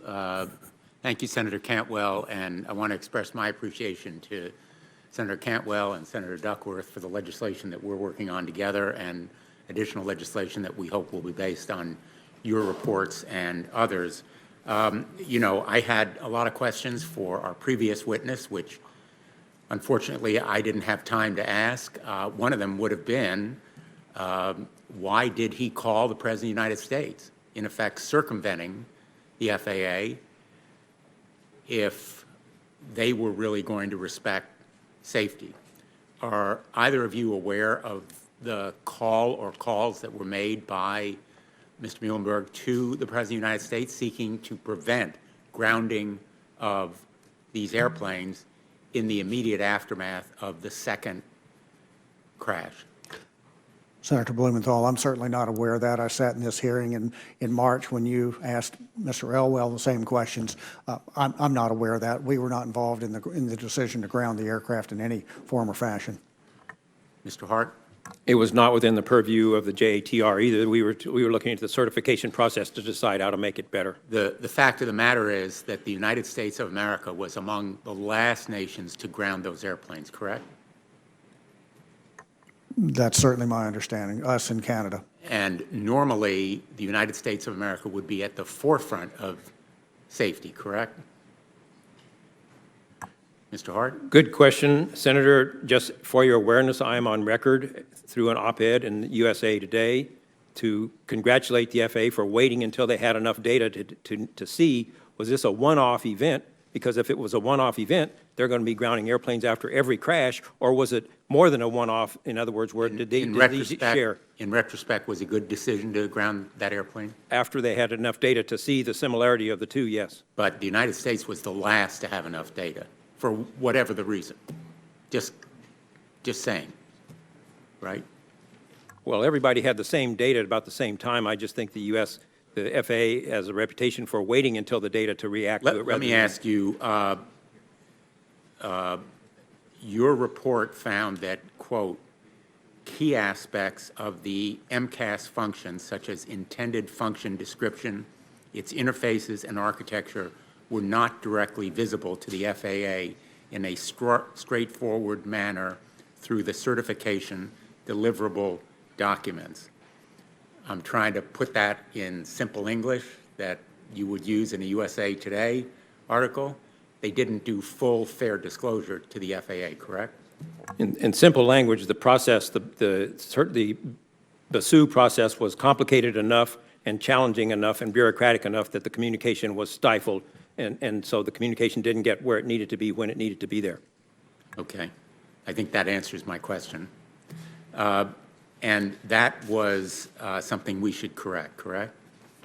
That's something that the JATR has recommended correcting, and yes, it does need correcting. The Wall Street Journal recently reported that internal Boeing surveys revealed that about 30% of its employees felt potential undue pressure from managers regarding safety-related approval. In fact, one of the Boeing engineers, Curtis Eubank, filed a complaint that asserted, quote, Boeing management was more concerned with cost and schedule than safety or quality, end quote.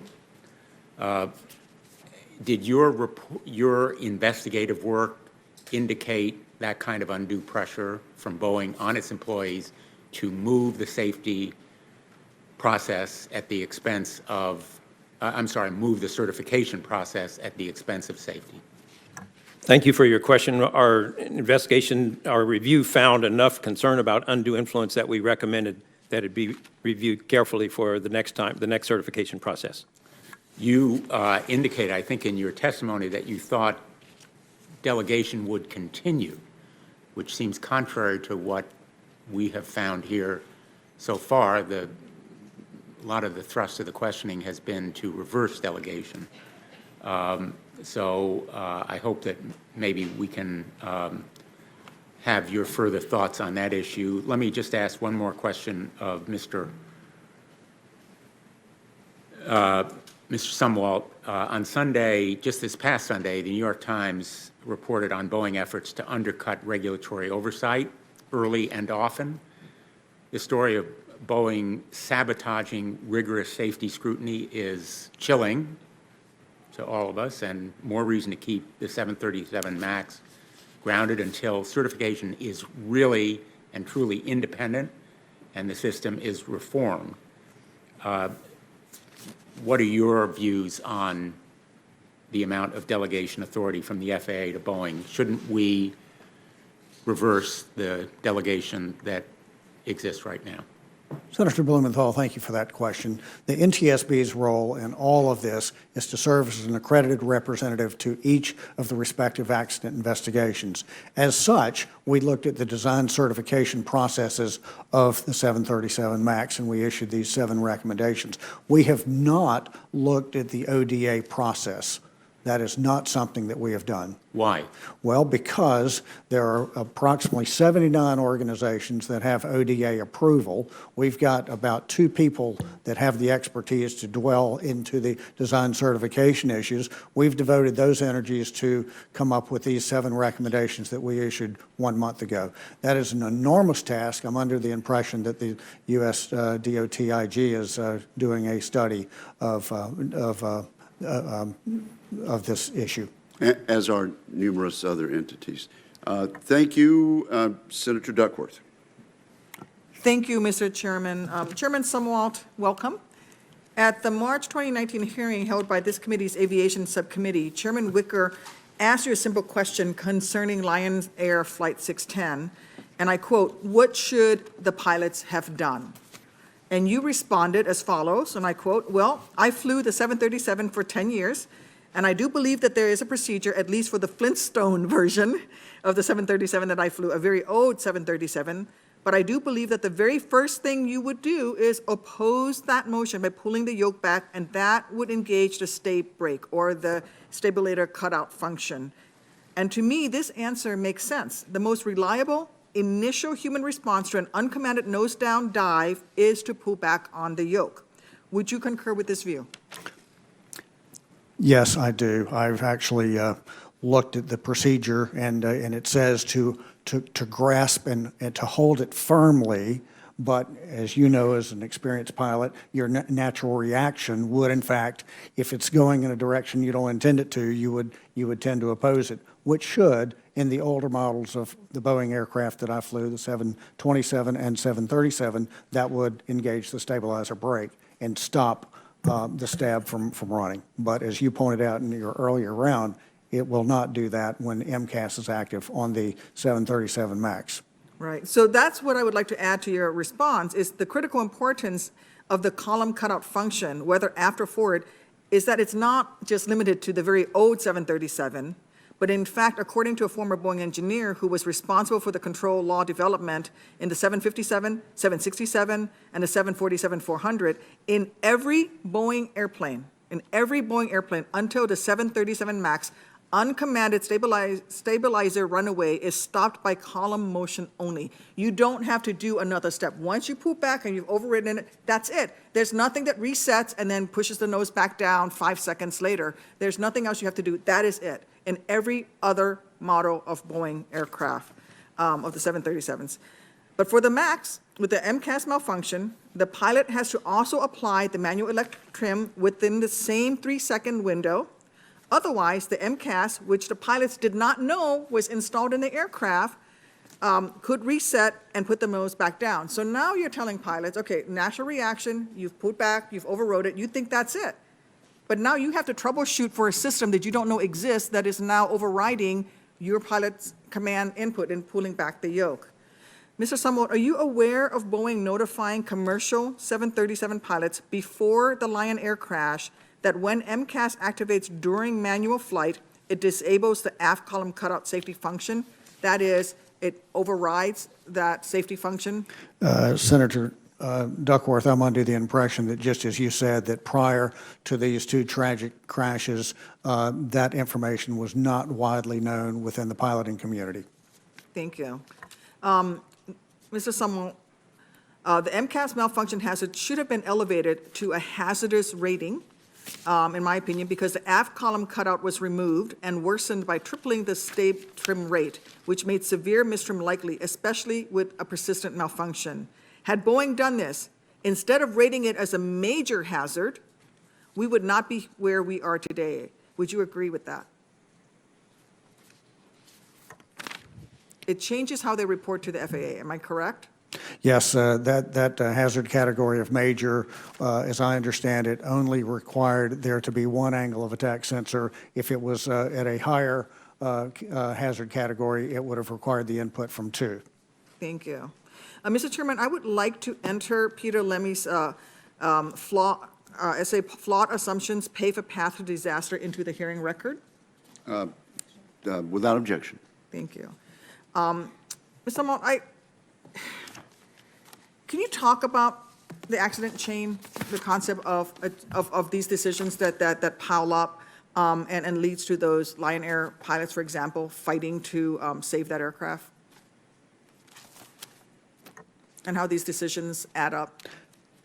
Yes, we, as you know, Senator Duckworth, the NTSB was an accredited representative to the Lion Air investigation, as well as the Ethiopian accident investigation. We participated closely with, and with both of them, but since the Lion Air is wrapped up, we have worked closely with the Indonesian authorities. We commented on their report. We feel that their report, the Indonesian report, the KNKT report, is comprehensive, and we're satisfied with that report. So I think that report outlines the chain of events. It's not just one factor. There were several issues that led to that crash. Thank you. Thank you, Senator Duckworth. Senator Cruz. Thank you, Mr. Chairman.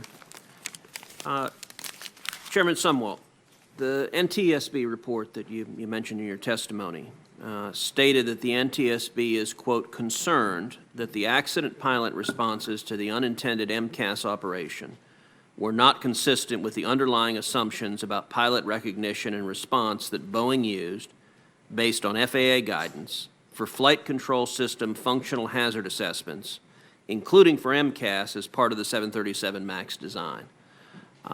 Why do you think it was that Boeing made the wrong assumptions? Senator Cruz, thank you for that question. And what we do know is that to simulate the MCAS, or to assess the level of hazard, the level of risk associated with that, they put Boeing pilots, test pilots, in the engineering simulator, and while they were flying, all of a sudden the trim started moving. They wanted to see how a pilot would have reacted, and if they reacted the way that Boeing expected them to do, then they said, okay, well, a pilot will immediately recognize this problem. They'll notice because the nose is starting to pitch down. They'll notice because it's increased pressure on the control wheel, and one other thing. And the stab trim wheel was moving. That's all correct. But what Boeing failed to account for in their assumptions was to consider that the MCAS could have failed because of another reason. The MCAS could have activated because of a failure of the angle of attack, which would have led to numerous other alerts and warnings in the cockpit.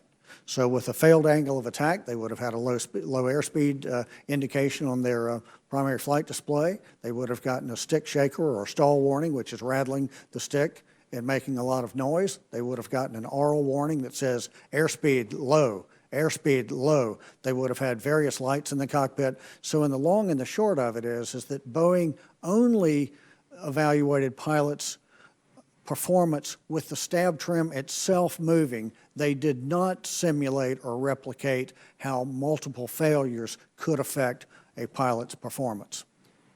And why did the FAA processes not catch this, not catch these failed assumptions? Well, that's a great question, Senator, and I'm not sure that I know the answer to that, but that's why we've issued these 7 recommendations, is so that these design assumptions can be more realistic. We found in 3 instances, in the 2 accident flights, plus the flight, the Lion Air flight prior to the accident flight, we've seen 3 cases where the pilots did not perform in accordance with the assumptions that Boeing used. And is a bird strike a scenario that engineers designing a plane should anticipate and that regulators focusing on a plane should anticipate? I believe so, and I believe they do in certain areas. I'm not sure how it might apply to this. As you know, there's conjecture that that perhaps a bird might have taken out the AOA sensor on the Ethiopian aircraft. I don't know if that's a part of the total risk assessment for the 737 MAX as it relates to MCAS. Is there any indication either Boeing or the FAA considered the possibility that a bird strike would shear off the angle of attack sensor? I do not know, but I can certainly look into that and get back with you if you like. I would appreciate that very you. much. Mr. Hart, one of the key findings of the Joint Technical Review Committee report is that the FAA's visibility into important system safety information was, quote, incomplete and fragmented. The JATR then went on to say if the FAA had been more involved in the certification of the MCAS, this, quote, would likely have resulted in design changes that would have improved safety. Based on the JATR's findings, why would the FAA accept incomplete and fragmented safety information from Boeing, and what can be done to fix that? Thank you for the question. That's the purpose of the recommendation that the communication process, that the ODA be less bureaucratic and less complicated so the communication process isn't undermined by the complexity of that situation. So the FAA was not adequately aware of the evolution of the MCAS from a relatively weak system to a much more robust system. The FAA wasn't aware of the details of how adequately the transformation of the MCAS from a high-speed wind-up turn correction to a low-speed angle of attack correction, and were the assumptions properly considered in that process. The FAA, the communications to the FAA were not adequate for it to be fully aware of the impact of those issues. Thank you. Thank you, Senator Cruz. Senator Blumenthal. I have just one question, and you may consider it outside of your expertise, but the CEO of Boeing told us today that they made mistakes and regretted them and wanted to take action in response to do the right thing for the families who were affected, the loved ones of victims. Boeing has said that it will take responsibility specifically for the Lion Air crash, resulting in the deaths of 189 people in Indonesia last year, and the Ethiopian Airlines crash that killed 157 people.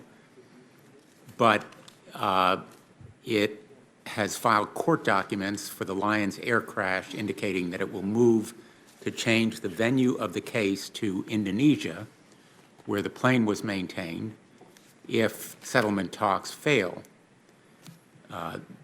The case was filed in the Northern District of Illinois, where Boeing is headquartered, as you know.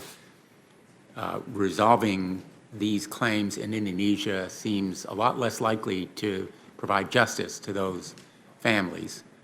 There's no Seventh Amendment right to a jury trial there. There's no requirement of discovery. There's no rule allowing for depositions. Would you agree with me that equity, fairness, justice would argue in favor of keeping these cases in the United States? My friend Chris Hart is a Harvard-educated lawyer. He's a Harvard Law School graduate and a Exactly. practicing lawyer, in addition to being a pilot. So if you want to defer to him, that's fine. Absolutely. Thank you for the question. I am a Harvard attorney, so to speak, but I'm not, I don't know anything about the litigation strategy to be able to comment on what they want to do litigation-wise. That's way outside of my lane. The JATR did not consider it, and I'm not really, I don't consider myself competent to speak to that issue. Well, in general, wouldn't you consider the courts of the United States to be a better place to do justice for American families than the courts of Indonesia? I'm not enough of, thank you for the question, but I'm not enough of a litigator to be able to give you a competent answer. Thank you, Mr. Chairman. Thank you, Senator Blumenthal.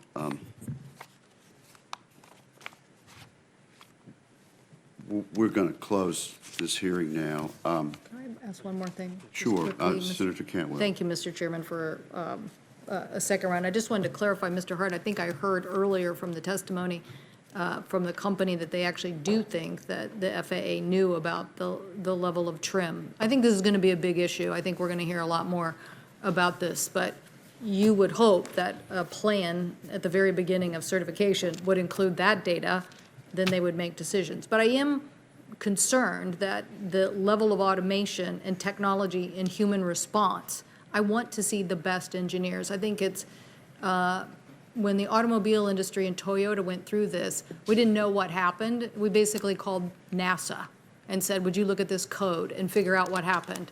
Okay, I don't want to call NASA to look at software code. I want the FAA to be the best technology engineers in understanding problems with software, problems with automation, and challenges with human response. That's why part of our legislation is that center of excellence for the FAA. Just by the way, I've done 2 other center of excellences, one on composite manufacturing because the FAA didn't know enough about composites to know how to certify the plane, and one on biofuels for jets because they also don't know how to certify fuel sources for planes if they don't understand jet fuel themselves. Okay, so I'm a believer that we give the FAA the extra resources and tools so they can stay ahead or at least be the, know the right parameters of debate.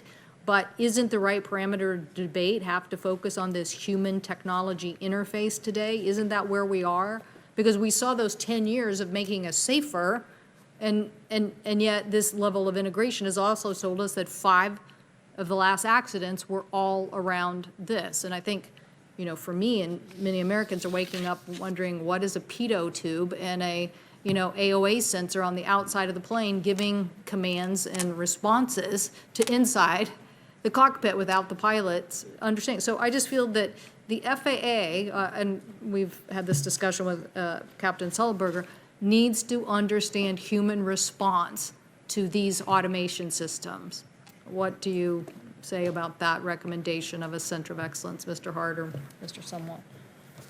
Thank you for the question. It also gives me an opportunity to respond to Senator Blumenthal's raising the same issue, and that is I think that first of all, the type of problem we're going to see with airplane safety in the future, in my view, is going to not be things falling off the airplane like the DC-10 engine. It's going to be the pilot-airplane interaction issue. So the human factors piece is crucial, and that's why I'm totally on board with the human factors recommendations that the NTSB made.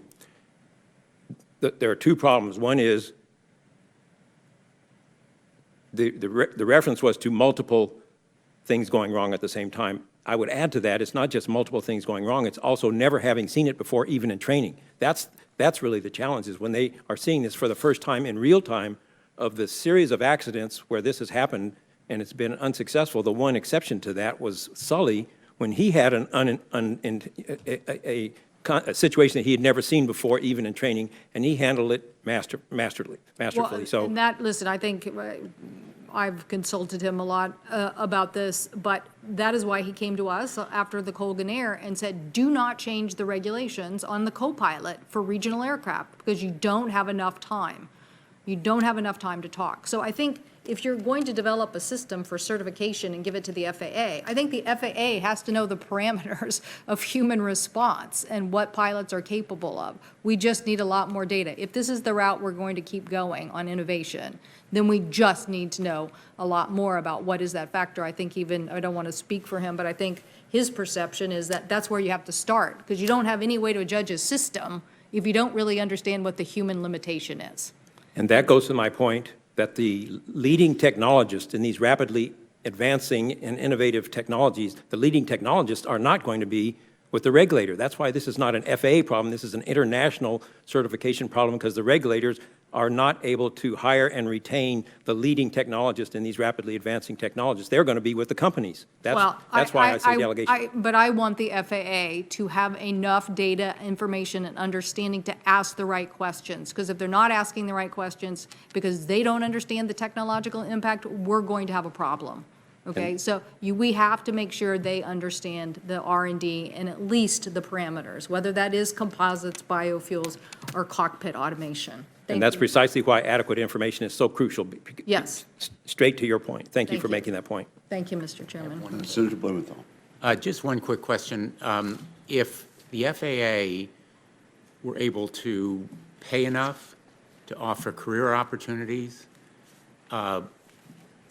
would that affect your judgment that they can't hire the leading technologists, as you put it?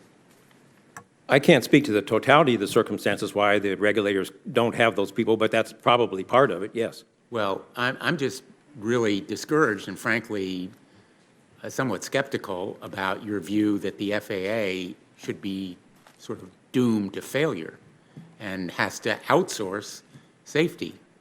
I don't mean to suggest they're doomed to failure. I'm suggesting that's why I think the collaborative process of the delegation will continue, because there's no way that, in my view, in the way the things are currently situated, the FAA is going to have the expertise within-house to do it without the collaboration.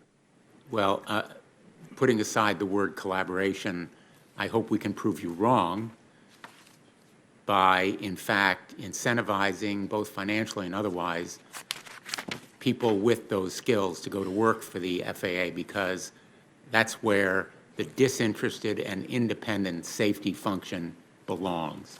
If you outsource safety, that is doomed to failure. I certainly agree with you. That would be ideal. Yes, Senator Blumenthal. Thank you. Well, thank you very much, and thanks to the members of the committee who've participated throughout. I have to say this has been one of the most difficult hearings I've ever participated in. And I know it's been difficult for the family members who are still with us in the room. Some have had to leave. Let me reiterate what I said at the outset, and that is this committee, under my leadership and Senator Cantwell's leadership, is working to obtain as full an answer as possible. We owe it to the public, and we owe it to the families and to the victims. And you have my assurance that we are not finished with the work. That said, the hearing record will remain open for 2 weeks. During this time, senators are asked to submit any questions for the record. Upon receipt, all witnesses are requested to submit their written answers to the committee as soon as possible. I thank the witnesses for appearing today, and this hearing is now adjourned.